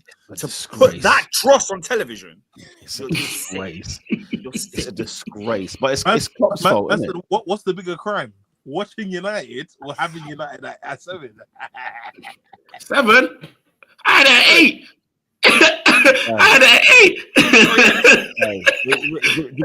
8. This is Klopp's fault, though. This was a 12:30 game that got moved to 7 o'clock. On Sunday. No. But the thing is, even though we play on Thursday, it doesn't need to be 7 o'clock. No, it doesn't. You can play at 2 o'clock. Even that. Why does it have to be Manchester United versus Fulham? That's actually a pretty decent game, to be fair. There's teams that are playing that could have. Who played that wasn't on TV? Could have been at 12:30. Bournemouth Liverpool could have been at 12:30. Oh no, wait, it was a different. We had 12:30 last week, didn't we? Wait, I'm confused. No, don't forget it was a Sunday. They played Sunday, but like you could have had a 2 o'clock Sunday. Okay, what I mean is there were games on the Saturday 3 p.m. that could have been 12:30 kickoffs. It didn't have to be. But also, yeah, you're right. No, but also the fact that TNT took the game is more the problem because TNT don't have a slot on Sunday. Do you get what I'm saying? Crap. They don't even have a slot on Sunday. So God knows what they're doing there. I'm so done. Anyway, yeah, go on, Robin, let's talk about the game because if I'm very honest, this should be short because there's not really much to talk about. I'm gonna skip the first half alone because I don't have anything to say. Is it that bad? It was bad. Awful. I'm going to tell you now. I believe, from what I remember, there was only from both teams alone. There was only 5 shots on target throughout the whole game. Wow. What combined? Combined. That's a bad game of football. It's a bad game of football. Terrible game of football. It only literally livened up when we scored. And even then, like, it literally looks like no one's team's going to. Listen, Manchester United don't have strikers. I said that at the start of the pod. I said, didn't you buy one for 70 million? We bought one for combined nearly 120. If you're thinking about that, 120 euros. For who? Xerxes and Oh, right, combined. And Xerxes and Højlund. I thought you were going to tell me there's some clauses in that Højlund contract that goes up to 120 million. No. I would have been on But the anywho, like they talk about we don't feed Højlund, and at the start when Højlund arrived, I was on that camp too because he was a top scorer in the Champions League group stage when he was actually getting goals and so on and so forth. But since then, like, what was the stat? Like, was it nearly 35 out of 42 games he's not scored? That's a season. That's a lot. That's That's a lot. Little blanks. That's a lot of games. And that's Premier League alone. So who knows what that includes, including Europe or Cup games. And I didn't remember him scoring that much in those Cup games and stuff. So that's when I'm like, okay, there's not feeding, but there's even when chances you can have. Talk about finishing your journey. You're the number 9. Ahmad has a hat trick. Yeah. Ahmad has a hat trick. Ahmad has a hat trick. At wing back. Ahmad has a hat trick. Ahmad has a hat trick. Ahmad has a hat trick. Ahmad Carlo has a hat trick. I love it. But that's a problem for you. But the issue is we're having to swap strikers when both of them neither score, but at least the other one can give me number 10 vibes or 9.5 vibes. Put Sean Carter on till the rest of the season. Yeah. So when I'm hearing that Garnacho and there could be a potential Christopher Nkunku swap, and the Man United fans are saying Højlund. No swapsies. No, like a permanent swap. I do not want Christopher Nkunku. Why not, Ernest? Why not? Have you seen his injury record? No, but that's what I say, the injury record. But I was like, but I can get a striker. But that's my fault. I was like, I can actually have a striker. So I'd like that, please. Not a wrestler. The wrestling jokes are getting a bit too serious now. But it's the truth. I saw a meme of this girl, like they were saying, like Højlund with defenders. This girl just whining on this dude. He wants no part of it, right? That's what it is. He's there. That's what it is. Put it on him, like. That's what Let's be a number 9. That's all I ask. He's your number 9 at 70 million quid. That's phenomenal. That's phenomenal. Was that Ten Hag or was that a United move? Ten Hag. Good question. Ten Hag, because remember, Ten Hag had all of the power with all the signings. But he was meant to be like a backup, wasn't he? Weren't you meant to have like another centre? So we were going for Harry Kane. We were going for Harry Kane, and Tottenham said 120 million. And you guys said no. Harry Kane. You spent 120 million pounds anyway. No, we're not doing this. We're not doing this thing that top 4 podcasts do. And we bring a number, we bring a price tag for a player, and then when we don't have wingers or a wing back or centre back, you man say, why don't you have a centre back? But you spend 120 million on Harry Kane. We're not doing this today. I'm gonna be real. You've got nothing. You ain't got no wingers. Yeah, you got no build up. Can I be real with you, man? Yeah. Don't get me wrong. As much as Rasmus Højlund is a wrestler and he's crap and he's a non-entity, that's absolutely fine, right? He played what? 55 minutes. He got hooked early. Xerxes got no chances neither. You man are too slow. Because Robin, you told me to watch Man United games, so I'm watching Man United games, right? You're too slow and build up. Harry Maguire just got his hands in the air like he's at a rock concert. You've got no penetration from out wide, none. You take too many touches up front, and then do you know when you man say Ahmed is being marked by 5 men? Guess what, guys? Nobody's ever marked by 5 men. What it is because you're so slow. By the time you get the ball to Ahmad, Fulham are set, right? Fulham are ready to defend. What you're meant to do is create situations where Fulham are in transition and you can hit them on the break. So when Ahmad gets the ball, unfortunately, there's a back 4, there's Lukic, there's Sander freaking Berger. So what I'm going to tell you, man, is... So wait. For a slow Harry Kane? Is that the solution? No. One. So the point I'm making is, you see Man United, right? You man don't play football. I've got some problem. No, but Adrian, then I'm gonna have to stop you there because we didn't know that. Oh, that's what I'm going to say. Have we not said this? Three seasons. So what revelation are you bringing to us here? What is this that you're saying that is wow? When we have been saying this. No, leave Rasmus Højlund alone. You man don't create it. Leave Rasmus Højlund alone. Okay, Adrian, stop. Adrian,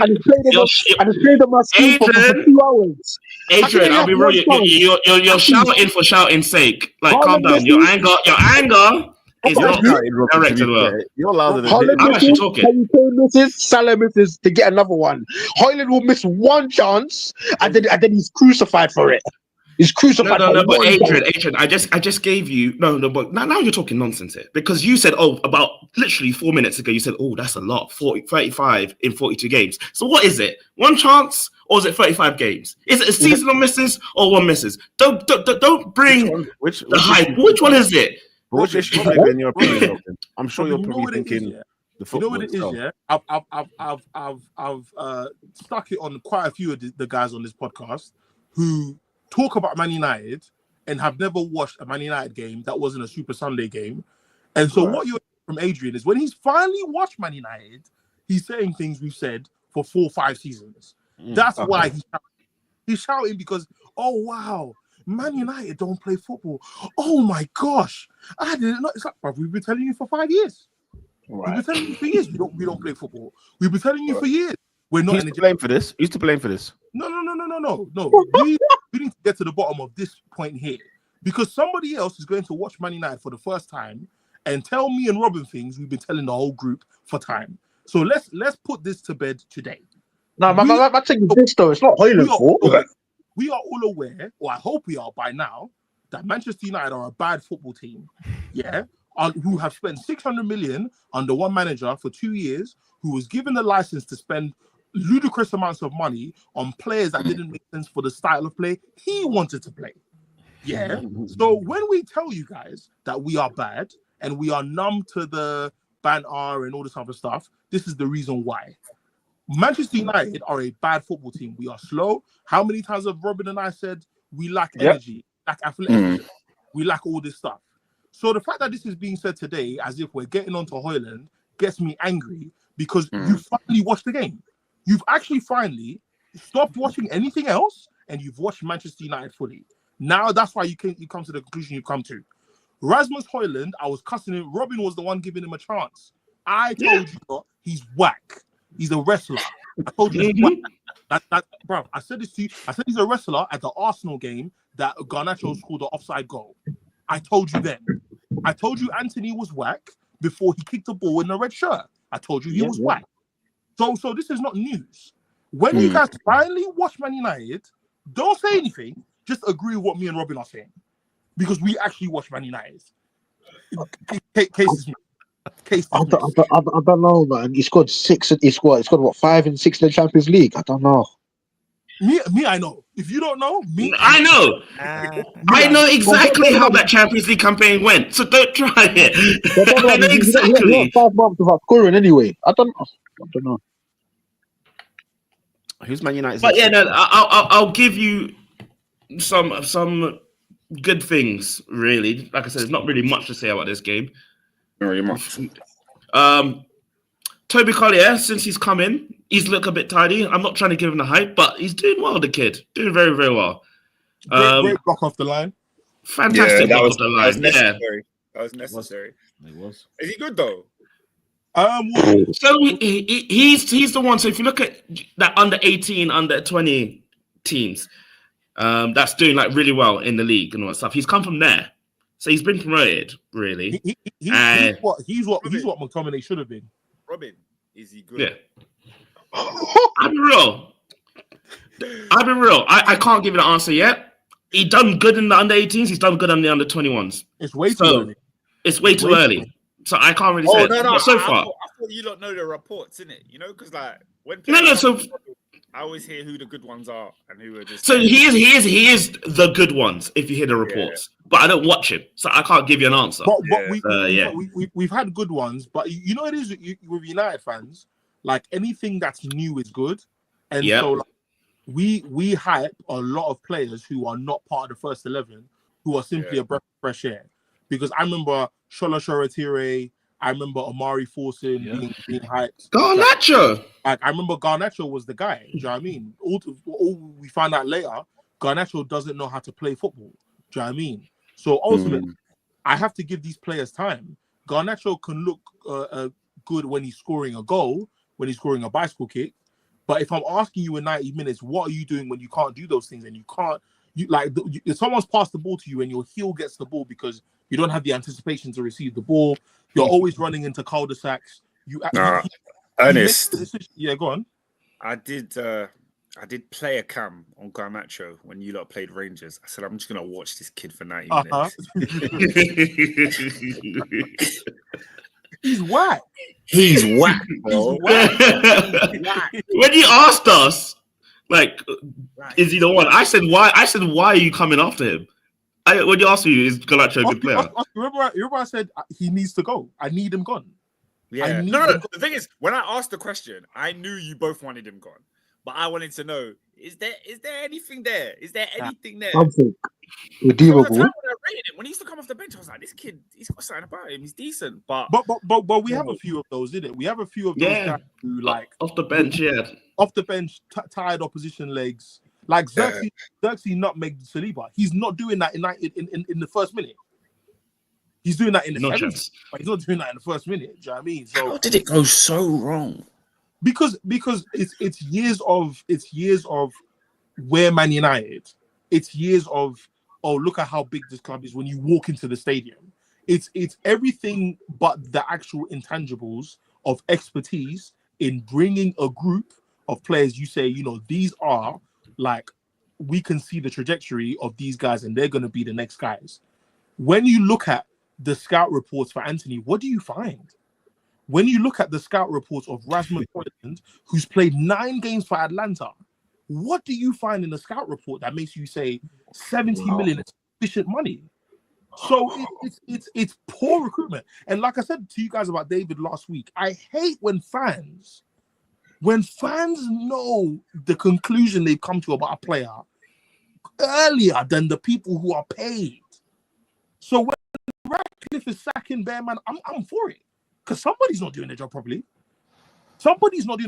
When men from Northwest London know how bad a player is earlier than the people who are paid to do it. You know what I mean? So paid. Like us and Chelsea are in the same position as far as, like, poor recruitment. Manchester United don't sign well. It's been a thing for years. Signing Ronaldo on sentiment. Like, it's just it's just the dumbest thing you can do. Like, it doesn't make any sense. Selling Cavani when he's the one who's been a proper servant to the club, as far as, like, contribution in the short period of time he played. Like, when you sign Jadon Sancho and the guy tells you, I want to play left wing, but you're playing Rashford there. Like, what? Why do you make these kind of signings? But again, like, it's just, when you give power to a manager to sign whoever he wants, when you don't behave like a big club, you just talk the talk. It doesn't make sense. It doesn't make any sense. So you play stupid games, you win stupid prizes. And United have won bare stupid prizes. Do you know what I mean? So for me, this season has been a write-off. I'm waiting for the season to finish. I'll be honest. But one thing I wanted to say, the only thing I want to say about this game is I don't, and again, I'm not fully there with Amorim. I'm not Amorim it like in yet. I'm not there yet. But I didn't like what he said about Rashford at the end of the game. I didn't like that at all. What did he say? He basically said he'd rather play the goalkeeping coach right now than Rashford because he's not giving maximum effort in training. So, I don't think there's any need to say it in colourful language like that. If Rashford's not putting his work in, you've said it for many, many weeks. Cool, we've heard. There's no need to do that. There's no need to say I would rather play this guy. Like that, leave that for the fan cams and the fan channels of this world. Do you know what I mean? You are, like, even if you want the guy to go, like, unless he stabbed your mum, I don't see the need to be coming at man like that in press conferences. There's no need for it. Don't you think it's telling you? Don't you think that's telling you another picture though? That no. I think Rashford's done something bad. So yeah, no, clearly, he's done something. But like, what I'm seeing in Ruben at the moment, especially over the last couple of weeks, I think he's reached boiling point. I think he's actually pissed off now. I think he's somebody who comes across, because at first, obviously, he had his decorum and everything else like that, and not that he hasn't got it anymore, but slowly but surely, whether it's this is the worst Man United team ever, whether it's they congratulated him on his 40th birthday, he was like, actually, I'm 50. He was joking, but he was like saying, I've put on 10 years basically since I've been here. Like, he is losing his tether. And that's a guy who clearly, like, he's obviously somebody who I think speaks well. And when you hear about European journalists talk about him when he was at Sporting and even at Braga, that he has such a good level of decorum about himself. He carries himself very well. He's very PR to the T. So to see him actually, a couple of things are a little bit out of character that are happening. I think he is reaching boiling point at the moment. And for him to bring up a coach that he would rather play than Marcus Rashford, I'm telling you, he is pissed. He is pissed. And I think, Man United, I think United probably spoke to him after the worst team thing and said, look, like, we get what you're trying to say, but there's got to be a way how you say it, blah, blah, blah, blah. Then obviously he was like trying to defend himself the next press conference. Like, look, when I said this, I meant this, whatever. But you can see that's a man who is slowly but surely just absolutely he's unraveling the will. Sam Lewis says, do you think Ruben's previous comments about Rashford was to get him to up his game in training, and the opposite has happened? I think so. The thing is, Rashford has said he will happily play for the club again. Like, it's not over. It's just, I think clubs are wrestling with the idea of the wages that they're going to have to pay him if he doesn't take them down. So he doesn't absolutely want to leave. It's just, I think currently he knows he's out of favor, so he wants to find a new environment, which I'm all for that. But at the end of the day, I really want to know, because my conspiracy theory is that this outing on Rashford is from upstairs. This is my theory, because I think this goes back to what Jadon Sancho said about Anthony, where he's like, coach, like, I might not be the best in it, but I'm better than this guy. Like, I'm better than this guy, man. And for me, I think United are treading on thin ice. The transfer window closes in 6 days. If Rasmus Højlund is chosen after February 1st and Rashford has not found a club, I'm so sorry. We need to ship this guy back to Denmark, because I'm not trying to see that for the remainder of the season. As much as I've written it off, like Rashford scoring and being a ghost for 80 minutes is better than Højlund being a ghost for 90. Absolutely. So, again, especially when he could do something in Europa as well. Man. Something, man. I want Rashford gone because I want him to find a new environment. But I want the best players to play until May. Do you know what I mean? Put the best players on the pitch. Do you know what I mean? And for crying out loud, if this 4-3-4-3 is not doing your players any favors, no, bro, like, because I'm looking at Tottenham and I'm like, lads, we're not out of the woods. Do you know what I mean? This dragon called relegation is behind us as well. So, like, just find your best players and find something for the meantime, because, like, as much as these guys can't play football, I think we're drowning in I think you can execute how you want, the tenets of what you want to do, without having to force people to play in positions that they're uncomfortable in all the time. But don't you think we are? If I'm very honest, I don't think, other than the strikers and Ahmad, where everyone else is, and obviously Dalot, where everyone else is, I'm kind of like, yeah, they should be there. I think that's unfair. Midfield is spooky. Midfield, yeah, but it's spooky because of who we got. I'm saying who's who. Yeah. because I think that because you know what it is, yeah? Because we play 3 centre backs. Am I echoing? Yeah, you are Yeah, echoing. I'm yeah, trying to think yeah, who's that come from. Go on, keep talking. Yeah. Okay, I'm not echoing. I'm not echoing no more. So yeah, so I think we're playing because we're playing 3 centre backs and we're playing 2 fullbacks, but one is an attacking fullback. I think we can do the same thing by having a 3-5-2 and 2 forwards as opposed to 3. I think we need to pack more of spaces in the midfield because I think like Fulham were passing against us very easily in those spaces. I think an extra body would make the difference, but I think he's going for 2 because as much as it's 4 in the middle, it's really 2 because Ahmad tucks in when he can, but if it's Dallo, we're finished. Do you know what I mean? There's always a gap that's going to be allowed. If it's Ugarte, it's disjointed. It's not as compact as it could be, and it definitely cannot be Kobbie Mainoo. Kobbie Mainoo has to play in 10 or nothing else. Yeah, when you moved up to the 10, it was much. He looked very, very good. Mainoo all over again. This is last season all over again. This is what I want to see. So, I agree. I said, move Mainoo up to the 10.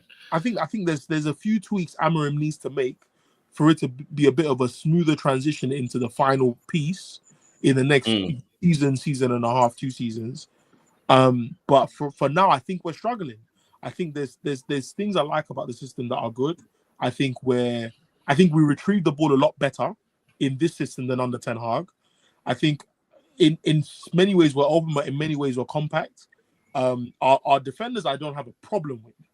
Do you know what I mean? It's just there's a lot that needs to change in the way we build up, evidently, but in the way we keep the ball in midfield, and it's a long way to go before you see any semblance of a good United. Final thing, and then we can move on. Ernie, Anthony has left the club. Feelings? He hasn't left. Yeah, I was gonna say, is that fish? You feel like he's now at Betis for the rest of the season. I don't think we'll see him again. I need him. Nah, we will, man. I don't. We will. I don't trust Man United. So until I see his like he's gone, because he's on holiday at Betis. He's not gone yet. No way. I'm not celebrating yet. No way. Like, make a sale.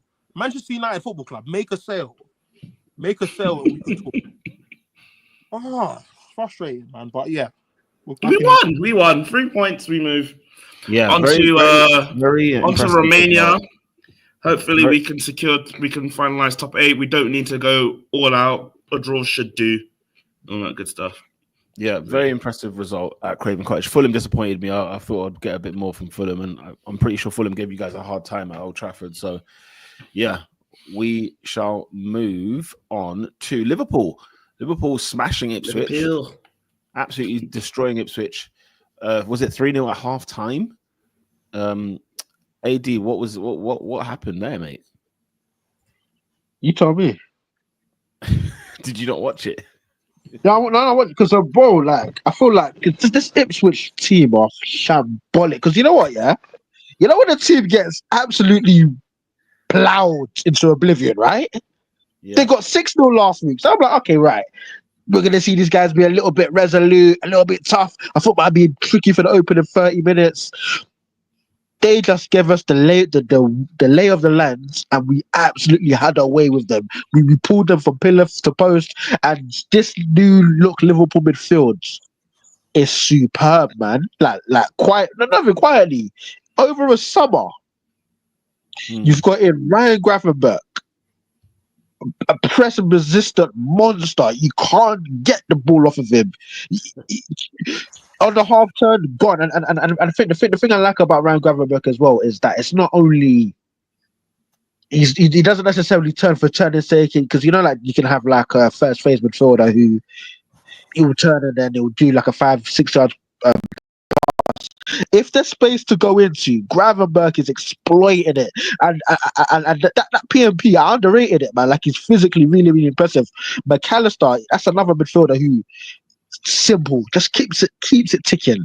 Nothing fancy, but you know what you're gonna get an organized, competent midfielder, a tenacious dog, animal.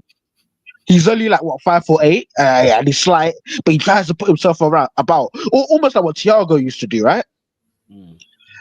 And then I said, and then this monologue is going to end with the big man because he's finally proven his worth, and that's Dominic Szoboszlai.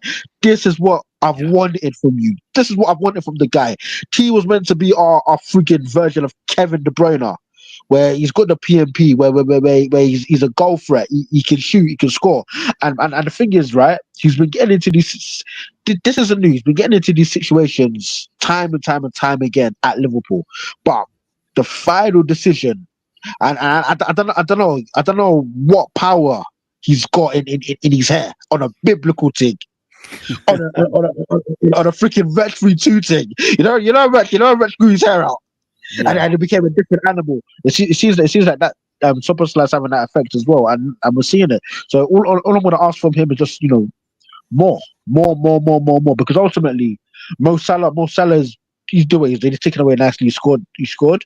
But what I'm liking now is that we've got so many different players stepping up to the fore and delivering. Because ultimately, if we want to win this league, it's going to be a team effort. And you know what? Big up Cody Gakpo, because I'm gonna be real, and I don't know why, but this is a guy that I don't have an affinity with him.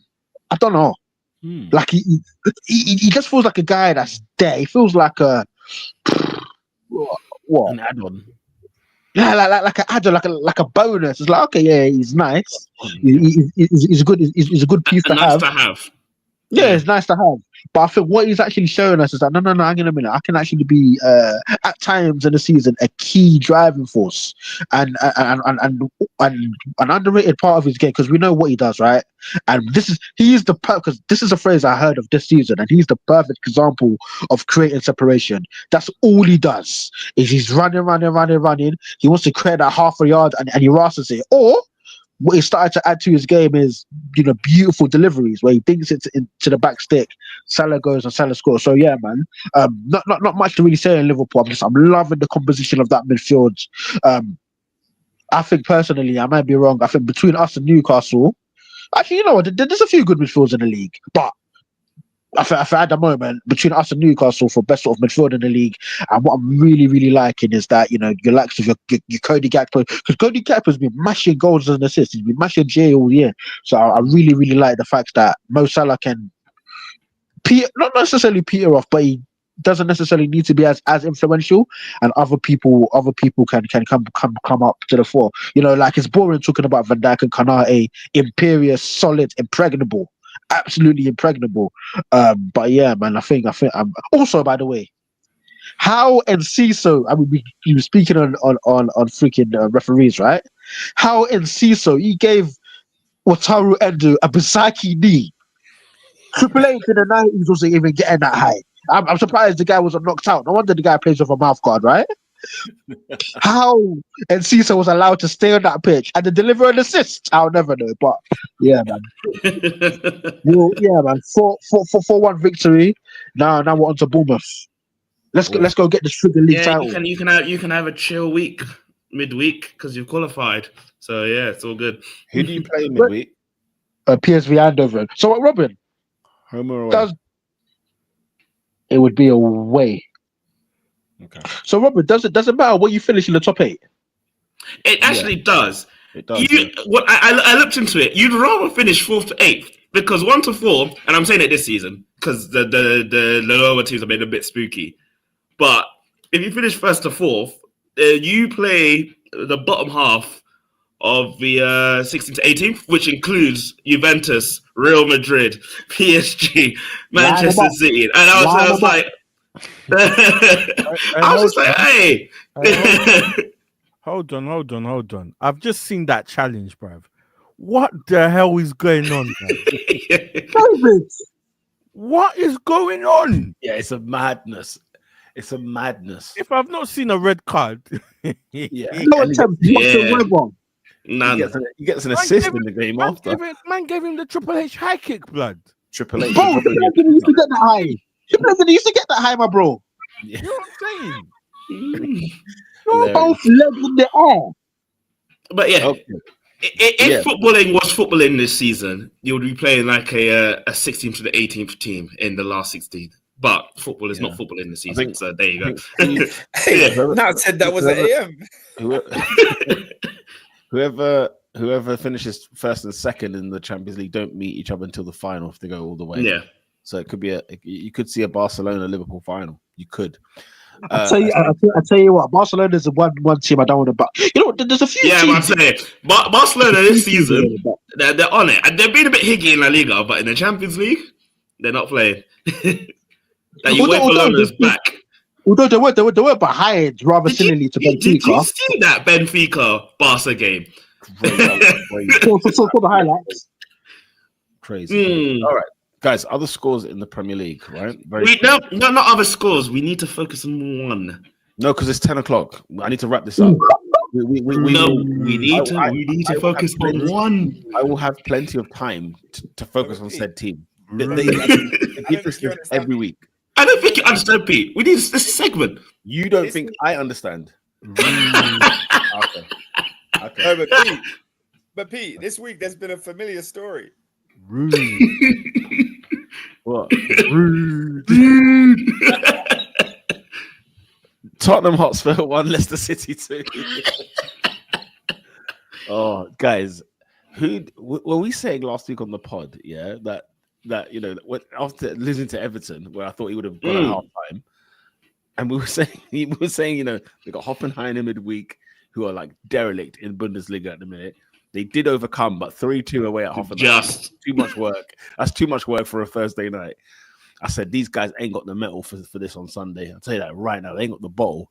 And I thought, if there's one thing I'll give Leicester, Jamie Vardy. If there's one thing I'll give him, Jamie Vardy. And of course, like, something is fundamentally wrong, obviously, at Spurs, whereby they've scored, they've taken the lead, half time, you've gone in, yeah? But the second half, within 2 minutes, and then 2 minutes again, you can see twice. People were not even in their seats when Vardy scored. I saw the goal. I said, "Is this a League One game? Why is there no one in the stands?" You thought it was the 89th minute. You might have thought it was the 93rd minute. Mate, it was literally people still finishing their pucker pie and a pint to get back into their seat. And they were to find out, oh, by the way, it's 1-1, by the way. Oh, when did that happen? And people still hadn't finished sitting down because it was 2-1 before you knew it. But yeah, I mean, look, man, and then was it Ange Postecoglou offering out someone in the tunnel? You know what? He walks down the tunnel. They came back out. And they came back out. Madman. He's feeling the pressure. The guy cracks under pressure. You know. Do you remember the report? Like familiar story. You've lost again. No. Do you know what it is? Yeah. What do you mean by that? He's thinking, why have I done this to myself? I've seen every other manager worth his salt. Don't shoot him any bail, David. No, don't give him. No, I'm saying he's cracking because he's thinking, what the hell have I got He can't say it out loud. Why am I here? But it's him though. No, it's him. He knows. Deep down in his heart, when he goes to let down his head in bed. I was like, why did I leave? Why did I just... Leicester are out of the bottom three from this. Yeah, can we talk about this? Leicester City before this weekend lost seven games in a row. Guys, they lost 7 games in a row and they win 1 and they're out of the bottom 3. Do you know how crap this league is? How can you lose 7 and it doesn't matter? The teams around you are just not getting points. Tottenham could be in a relegation battle, you know. Yeah, the teams are crap. They're in it. What are you talking about? Here's what's funny. The bottom 8 teams. You know, like I was looking at Daniel Levy, right, and I was thinking, what are you seeing? Like, what are you watching? Because Man United in 12th, right? Man United, Palace, West Ham, Tottenham, Everton, Leicester, Wolves, Ipswich, Southampton. That's your bottom 8, if that's even a thing. Only 2 teams in that bottom 8 haven't sacked their manager. 3 teams, sorry. 3 teams in that. Southampton have sacked their manager. Wolves have sacked their manager. Leicester, Everton, West Ham, Man United have all sacked the manager this season.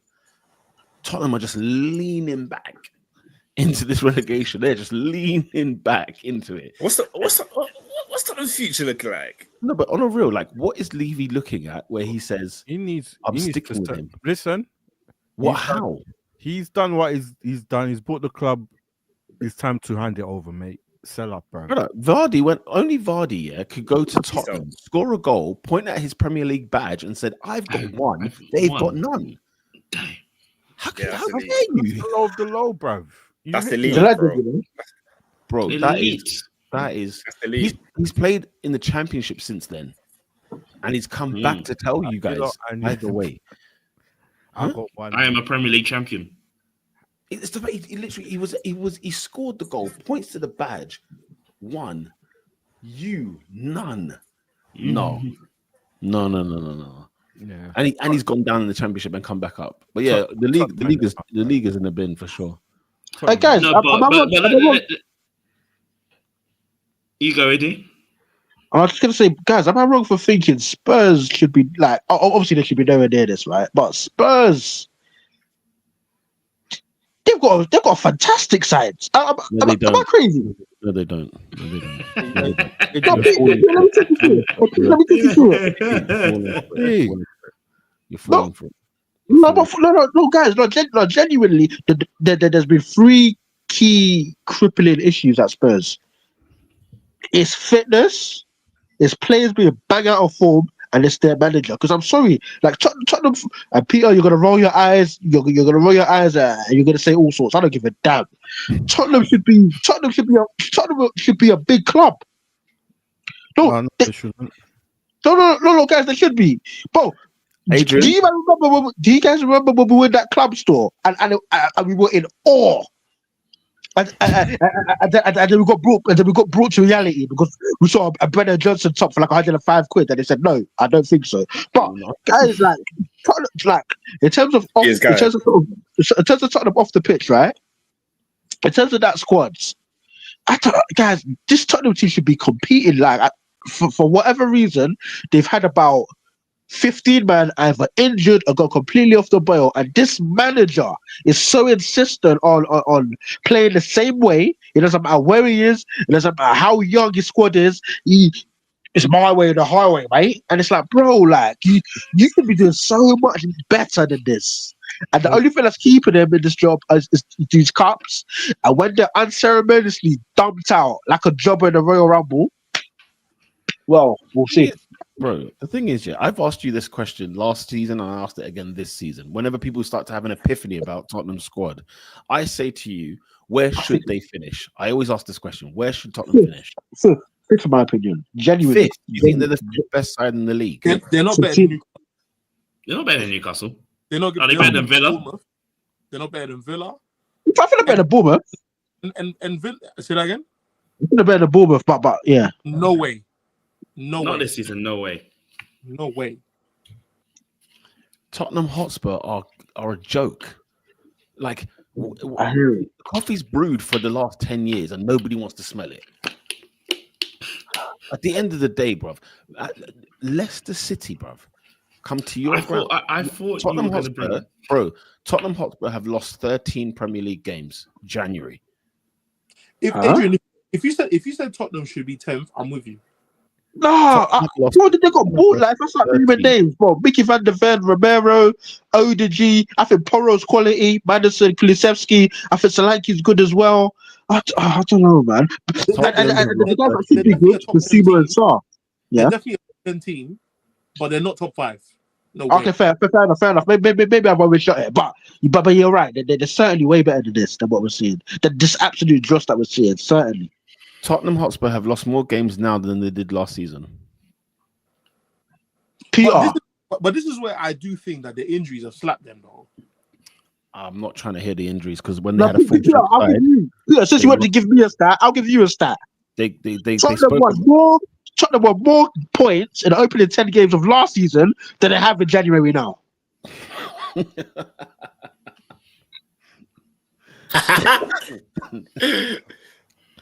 Do you know how many goals Tottenham Hotspur have scored this season? I swear they're quite high. They've got like +9, and they're like 15th, 16th. They have the third highest goals in the league this season. They are third. in goals scored this season. They've got youthful pieces. They are 15th with 6 points above the relegation zone, 13 defeats. They've got 7 wins. Yeah, let's move on.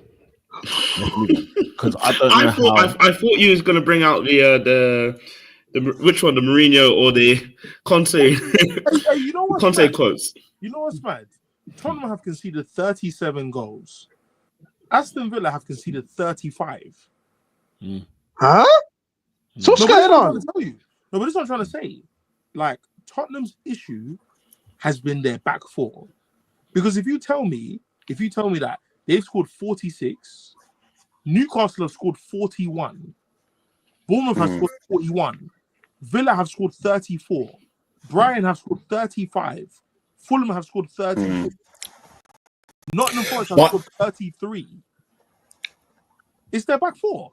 But it's bigger than the back four. It's how The high line. It's the high line. It's how they play. Yeah. Inspiration against Spurs is so easy. It's the mentality. It's the coach. This is where Carragher was saying that the speed to which he brought them man back from injury was the issue.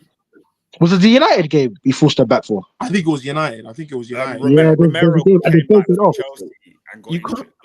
But to Ernest's the thing is, Ernest, yeah, you can't have a goal difference less than 10 at this stage of the season. You just can't. But guess who does? I'm saying there's bare teams that have less than 10. Is there bad teams? There's bad teams still. Brighton have 4. Fulham have 3. Brentford have 2. I'm sure we've got like 20 and Liverpool got like 30. Aston Villa are 8th with -1. Nottingham Forest goal difference is 6. Yo, They're no one below 8th has 10 plus. So that's what. No, guys, I'm not saying Tottenham are not in any way architects of their own downfall, but it's not the full story. Should he be sacked? Should he be sacked? Absolutely, I think he should be sacked. Absolutely. Absolutely. It's because it's just poor stewardship at this point. Like, don't get me wrong. It doesn't save Tottenham. It doesn't save Tottenham, but yes, he should.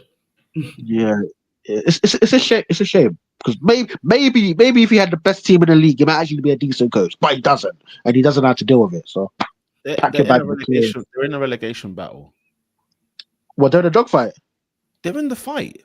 They've lost. They gave Palace 3 points. They gave Leicester 3 points. They gave Ipswich 3 points. They're giving Everton 3 points. I'm talking about teams around them. What's that thing they call them? Dr. Spurs? Dr. Spurs? What's that? I don't know. And in this thing, where I'm assuming Dr. Spurs is to do with Spurs giving points to the less fortunate. I don't know. Oh, listen, Leicester City used their Spurs voucher this weekend. Let's be very clear. This weekend, they collected 4 points. They collected 4 points, Pete.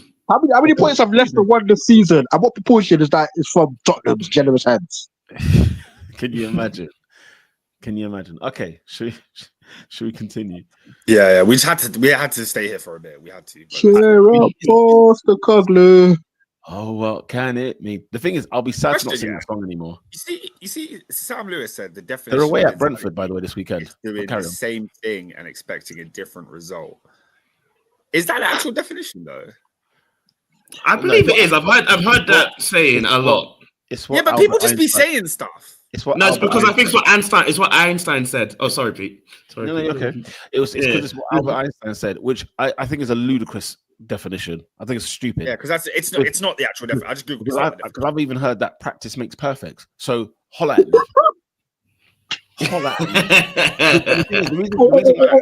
Really rattled. Peter, Oscar, you're onto something. Don't be bound by these man just because they said something in 1709. It don't make it valid. Bro, people say things like it's facts. Like this saying used to rattle me because it's the one that they gave Wenger. Wenger got this tag a lot where they say insanity is doing the same thing over and over again and expecting different results. Well, guess what? That can happen. No, but guys, you guys are doing too much today. No, it's the facts. Because you lot like to apply nuance when it suits you. And like, what are we doing here? It's true. What? Oh no! Einstein's definition was ridiculous. Well, no, what are we doing here? You lot are millennials acting like Gen Zers. They're too tired. You're just trying. They're too tired, you know. It's past their bedtime. Nah, man. Let's I move on. hear this It's too long. often. No, Yeah, it's a terrible definition. But anyway, Southampton 1, Newcastle United 3. Alexander Isak, if you captained him this weekend. So 10 seconds on this. Is Southampton going to break the record? Hey, I don't care. They're trash. Get them out, bruv. Next. I don't know what the next point is happening. They're on 6 points, I believe. You Something know like what? that. I think they are. Because if we're game 23, game week 23, and they've got 6 points, like even if there was like What's the double record? 11. 11. Okay, yeah. Nah, they'll get 11. Oscar, like even if they doubled the points they have now between now and the end of the season, they've just made it to 12. Like So they'd have I 11. think we have looked at that. they're not winning. Well, to be fair, 2 games. So they'd have 11. They're not winning 2 games. I think they will win a game. No, my point is, like, with less than half the season to go, even if they doubled their points with less than half the season to go, like they would only just about make it. Guess what? They're not winning. You know that our favorite time when people are on the beach. Yeah, we know. Yeah, they'll get a couple wins. I think. I think they recruited the manager they've got now for the championship. they must have. I think they just said, look, we're going to write this off, and this is what it's going to be. Yeah, because Peter, I think I think they had a window, they had a biting point to sack Russell Martin. If you guys want to stay in this league, you say yeah. So you're right. I think they just got it for the future. Other scores: Everton, David Moyes, right? 1-0 win away at 700 games. 700 games as a manager. Respect the man. Yeah, respect the best British manager there's been since Sir Alex left. It's Moise. It's becoming like quality is quality, isn't it? No, that's true. What's that sacked the guy? To manage. Yeah, there's certain managers you give them David an Moyes office. is just a good Premier League manager. If you give him that's office, it. Oscar, Nothing more, nothing less. Oscar, don't belittle him like that. He's a European winner. Yeah. No, none of you lot understand this. West Ham United have won a European Cup. I don't think you lot know what that means. I just don't. I just don't think you do. But anyway, we'll move it along. Bournemouth 5, Nottingham Forest 0. What the hell's went on here? Can I just say this the hell? was the greatest game of the weekend. There was so much about this game that was phenomenal. So much. There was so much. First of all, I've forgotten how do you pronounce his name? Dango Watara.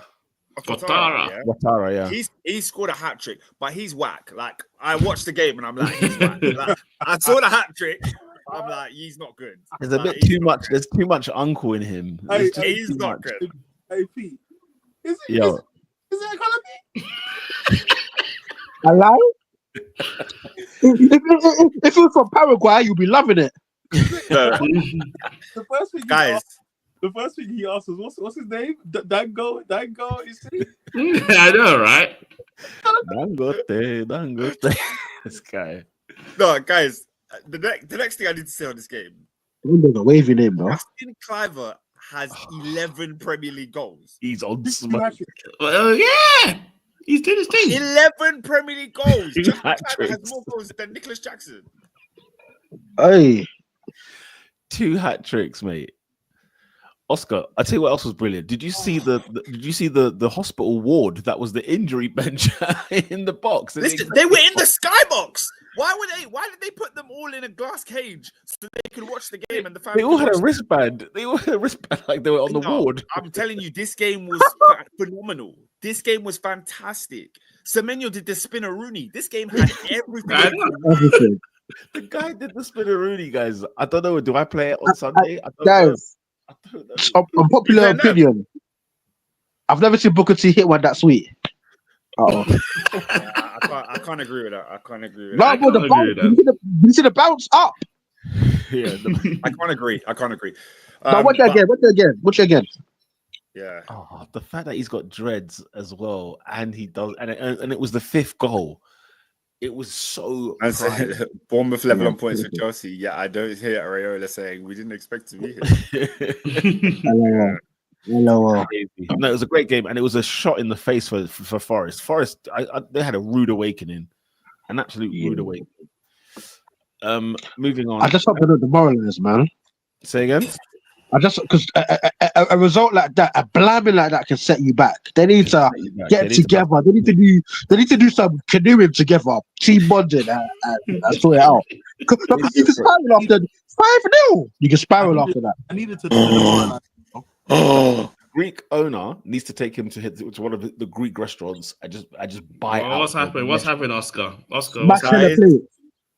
Guys, breaking news. It's not crazy, but it's breaking news. Yeah. In an interview with The Sun, David Coote has revealed the following. David Coote turned to cocaine as an escape from the pressures of hiding his sexuality in the macho world of Premier League football. Here we go. I should have put a tenner on this. Here's the LGB of it all now, yeah? We're just gonna throw that in there. Guys, I don't think you understand how box office Peter was just now. Do you know how funny what he just said was? No, but come on. He said, here you go, just throw the LGB. No key. Let's not clip that. Let's not clip that, bro. We don't need to know anymore. That's fine. No. Let's not clip that. I'm not gonna lie. I hear it. Let's not. The street. That's enough. That's enough. I don't believe him. Can I just say this? I don't believe him. No, Peter, I have to take him up for his word. I'm not involved. That is crazy. I'm so sorry. Listen, what's the next fixture? These are not the thoughts of the top 4 podcast. These are not the thoughts of the top 4 podcast. Take him off. What's the next fixture? Hey, what's the next? Hey, I'm not gonna lie. Yeah, I don't know who said. By the way, who said that. I agree with him still. Ernest, yeah. Ernest, you know what's convenient? Nobody else is talking about, yeah. When he's come out with that statement. Who was on match of the day this weekend on Sunday? I don't know. What? Thomas Hitzelsberger? I don't know. There you go. What? Thomas Hitzelsberger. Yeah, he was. I thought. Yeah, because you said gay, so I thought as much. How convenient. Wait, what? How convenient. Hey, let's move on. If you know, you know. Hold on. Did he come out? Thomas hits the hammer. When he retired, yeah. He did come out. Yeah, he did. He did. Ooh, Thomas, yeah, Hitzelsberger, yeah, he's done a lot of media about it and how hard it was being a Premier League player in those circumstances. And he also said there was plenty of players that he knew that were also gay but never came out and spoke about it because I think it's inevitable that in a male dominated sport, somebody's going to be gay. Absolutely. Because what's the percentage? No. My point is, it's men's football. Man said, "What's the percentage?" Adrian, Adrian, what do you want from that question? No. What I meant, guys, we're moving on. We're moving on. We're not saying anything crazy though. No. 10% of the male population are gay, so in a male-dominated space, there's going to be gay footballers. Yes, that's fine. Speaking of Hitzelsberger, Aston Villa won, West Ham United won. See what I did there? Oh, wow! The It's the Thomas Hitzelsberger derby indeed. 1-0 Villa and West Ham. It's a bit of Lazio in there too, huh? I'm not saying that. Tell the man to grow up. What's next week? I'll take the WSL. Crystal Palace 1, Brentford 2, which was crazy as well, by the way. Like, did anybody see the fact that Wissa celebrated the penalty before the penalty was even kicked? Did anyone see that? I think that's mind games. I think that's a cause of distraction. I think the penalty should it's a distraction, surely. Cause of distraction? Because it's what you can see. Oscar, come on. You can see him. Up. What are you guys saying? Because you didn't take. Oscar, come on. You could see the player more than you could see the penalty. Imagine what the keeper's thinking. That's all. Yeah, I agree with Peter. I don't think that should be allowed personally. I thought it was such a crazy. Wait, I haven't seen this. Action. What did he do? Bro, so first of all, and Bournemouth takes the penalty, scores it, and then they misses it, but then they let him retake it because there was infringement on the box. Yeah. But then the second time round, and Bournemouth's going to take the penalty, Wissa's behind him, like runs off, hands aloft, celebrating in the air before the ball was kicked, right? And it catches your eye. Like you're watching. So what? Because it Like, distracts. Oscar, watch it. Oscar, watch the clip first. I'm watching it now. But I don't understand how that would ever be anything. Huh? That's Oscar for you. People Right. in the comments are tapped, bro.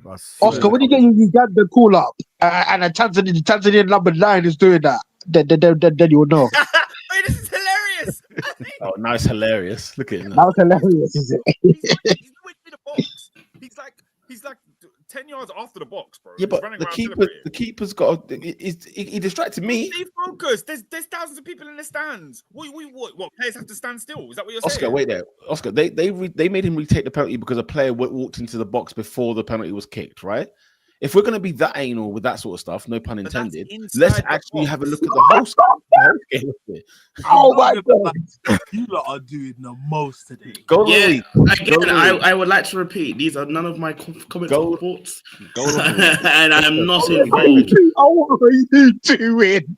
Very, very quickly. Goal of the week, guys. I'm thinking. Clivert. Clivert's goal was good. I'm not involved. Patrick Clivert. Listen, are you seeing some of the comments, mate? Mirad and Endo are tapped, bro. Hey, listen, man. We keep it moving. What's the goal of the week? And let's not go too far in the comments, though, guys, man. What's the goal of the week? And also,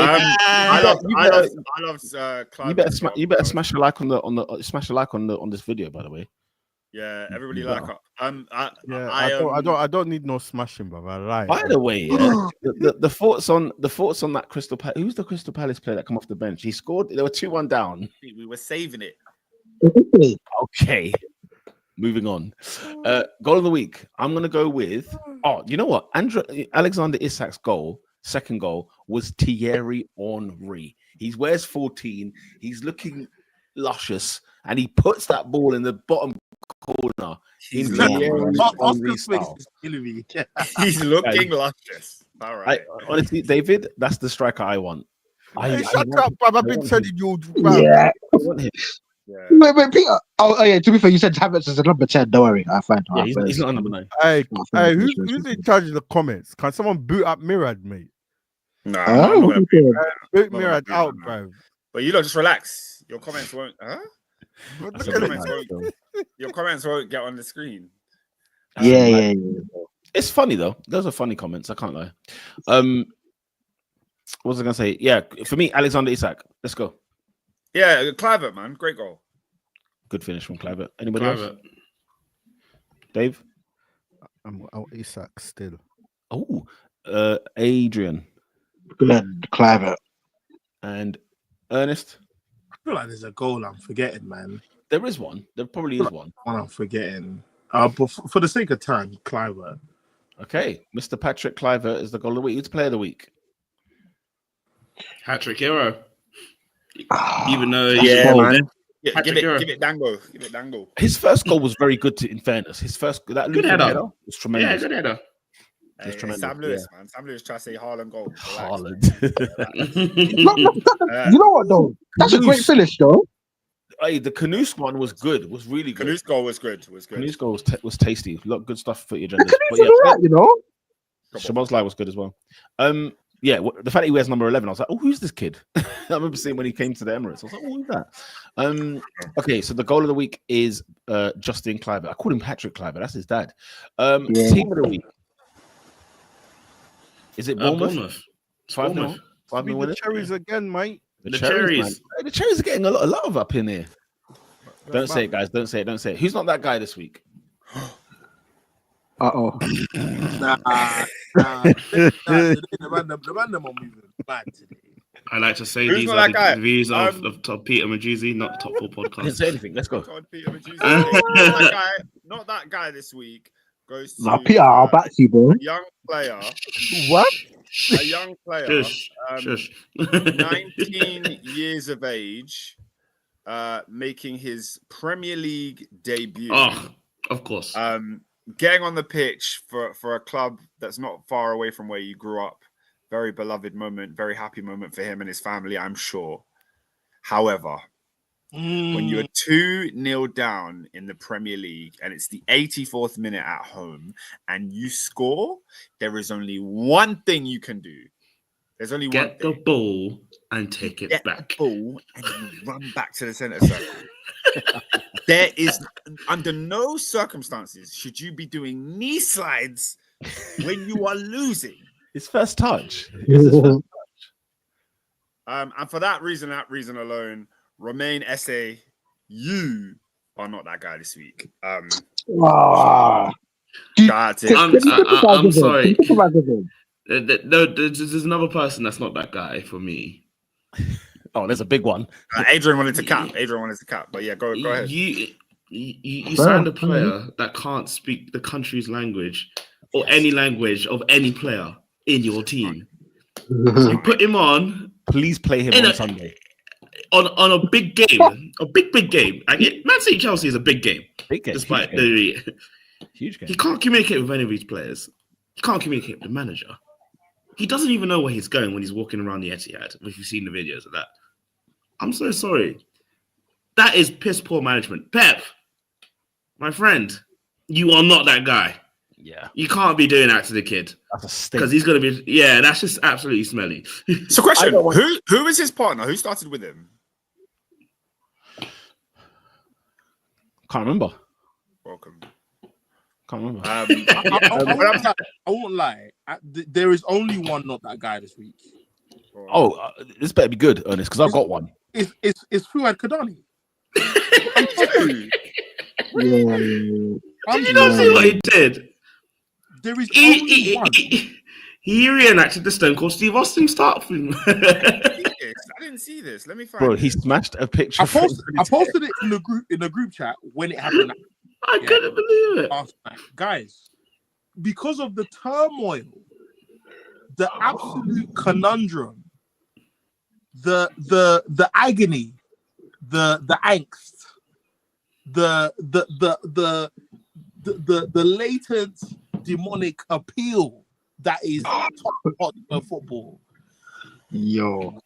The level to which the satanic, unholy support of that football club has affected the mental fortitude and capacity of one Mr. Fuad Kadani to grab a frame, a picture frame, live on air of a non-terrestrial, non-TV channel on YouTube with millions of followers to smash his cranium, glass, and it shatter into many pieces and cause a health and safety hazard.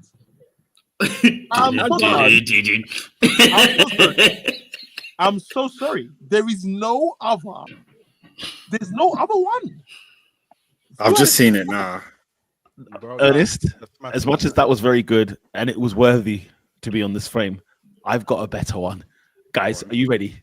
It needs to be where we're going. Are you freaking ready? Let me go old school, like the way David used to do it. This man was born on the 4th of May, 1988. Okay? Born in Antwerp, Belgium. Do you guys know where I'm going with this? I do know where that. Yeah, because on this day, this very day, the Lord's Day, the 27th of January, this man has been arrested by Belgian police for as part of an investigation into smuggling cocaine into the country. People, when I tell you Serie A is the best league in the world, because of characters like this one, Raja Nainggolan has been nicked. Is he still kicking ball? No. I don't think he's kicking ball now. But he's literally, actually, he's kicking ball. He plays for Lokeren Thames. Yeah, but I've never understood why footballers turn to a life of crime. Have you seen Raja Nainggolan? Yeah, have you seen him? You know how sharp his mohawk is? That alone is a crime. Before we get to anything else. It's unbelievable scenes, guys. I told you that is the best one. That is the Raja Nainggolan is number one. Cocaine smuggling. That's also the point, though. Like it's not for a lack of money. Is he bored? You see, Belgium, yeah. Belgium as a nation, as a footballing nation, they are up to stuff, man. They've been up to things, man. Look at them. Just look at them. Do you know Yeah, I what had to mean? wash my hands, man. I was Yep. lost in the sauce for a bit. I had to wash my hands. Everyone got lost in the sauce, man. They're whack. They got lost in the sauce. They've never won Right. anything. Guys, that wraps up this week's Top 4 podcast. Unless you got any other, not that guys. We will see you next week. The guy that plays for Wolves, the guy that got sent off, he's an idiot. João Gomez.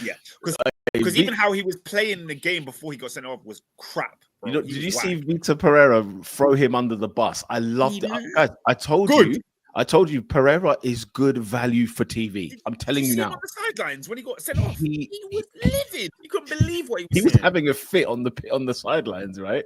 And then he said, I spoke to him at halftime. He said to me, "Boss, I'm not gonna do any. I'm mentally clear. I'm not gonna do anything stupid, do anything rash. I'm ready to go out again. I won't let you down." When he was running off because he got that second yellow, and then he squatted and just had his head in his hands. Yeah. He knew of that conversation he had at halftime. It's purely from that. That's why. But yeah, what a clown. Did you hear what Trossard said? That Balotelli Mourinho, mate. I don't know what Trossard said. I'm not sure. I don't know what Trossard said. If you had to rely on one keeper to not make a mistake in order for you to live, who are you picking? Kepa, Onana, Sanchez? Jeez, Kepa all day long. Give me Onana, man. It was just crap. Stop it. He was crap and he made mistakes. Yeah, chocolate wrists. What to the extent Sanchez did. Do you remember when he passed it to Mane at Stamford Bridge? Do you remember that? You don't. Remember when he didn't get off the pitch at Wembley? Right, guys, that wraps up this week's Top 4 podcast. We will be back next Monday after the Manchester City against Arsenal, or reversed the other way around. And Champions League Wednesday, guys, on Wednesday. Champions League final day, all on Wednesday, all the fixtures, all at the same time. I remember this. We will see you then. Apparently Mirad has just put this one up. Trossard said to João, "Don't worry, he did the same to me," in reference to Oliver and the red card. Lovely jubbly. Of course, Man City away. Until next week, guys, we'll see you then. Peace. All right, enjoy the 18 games of football.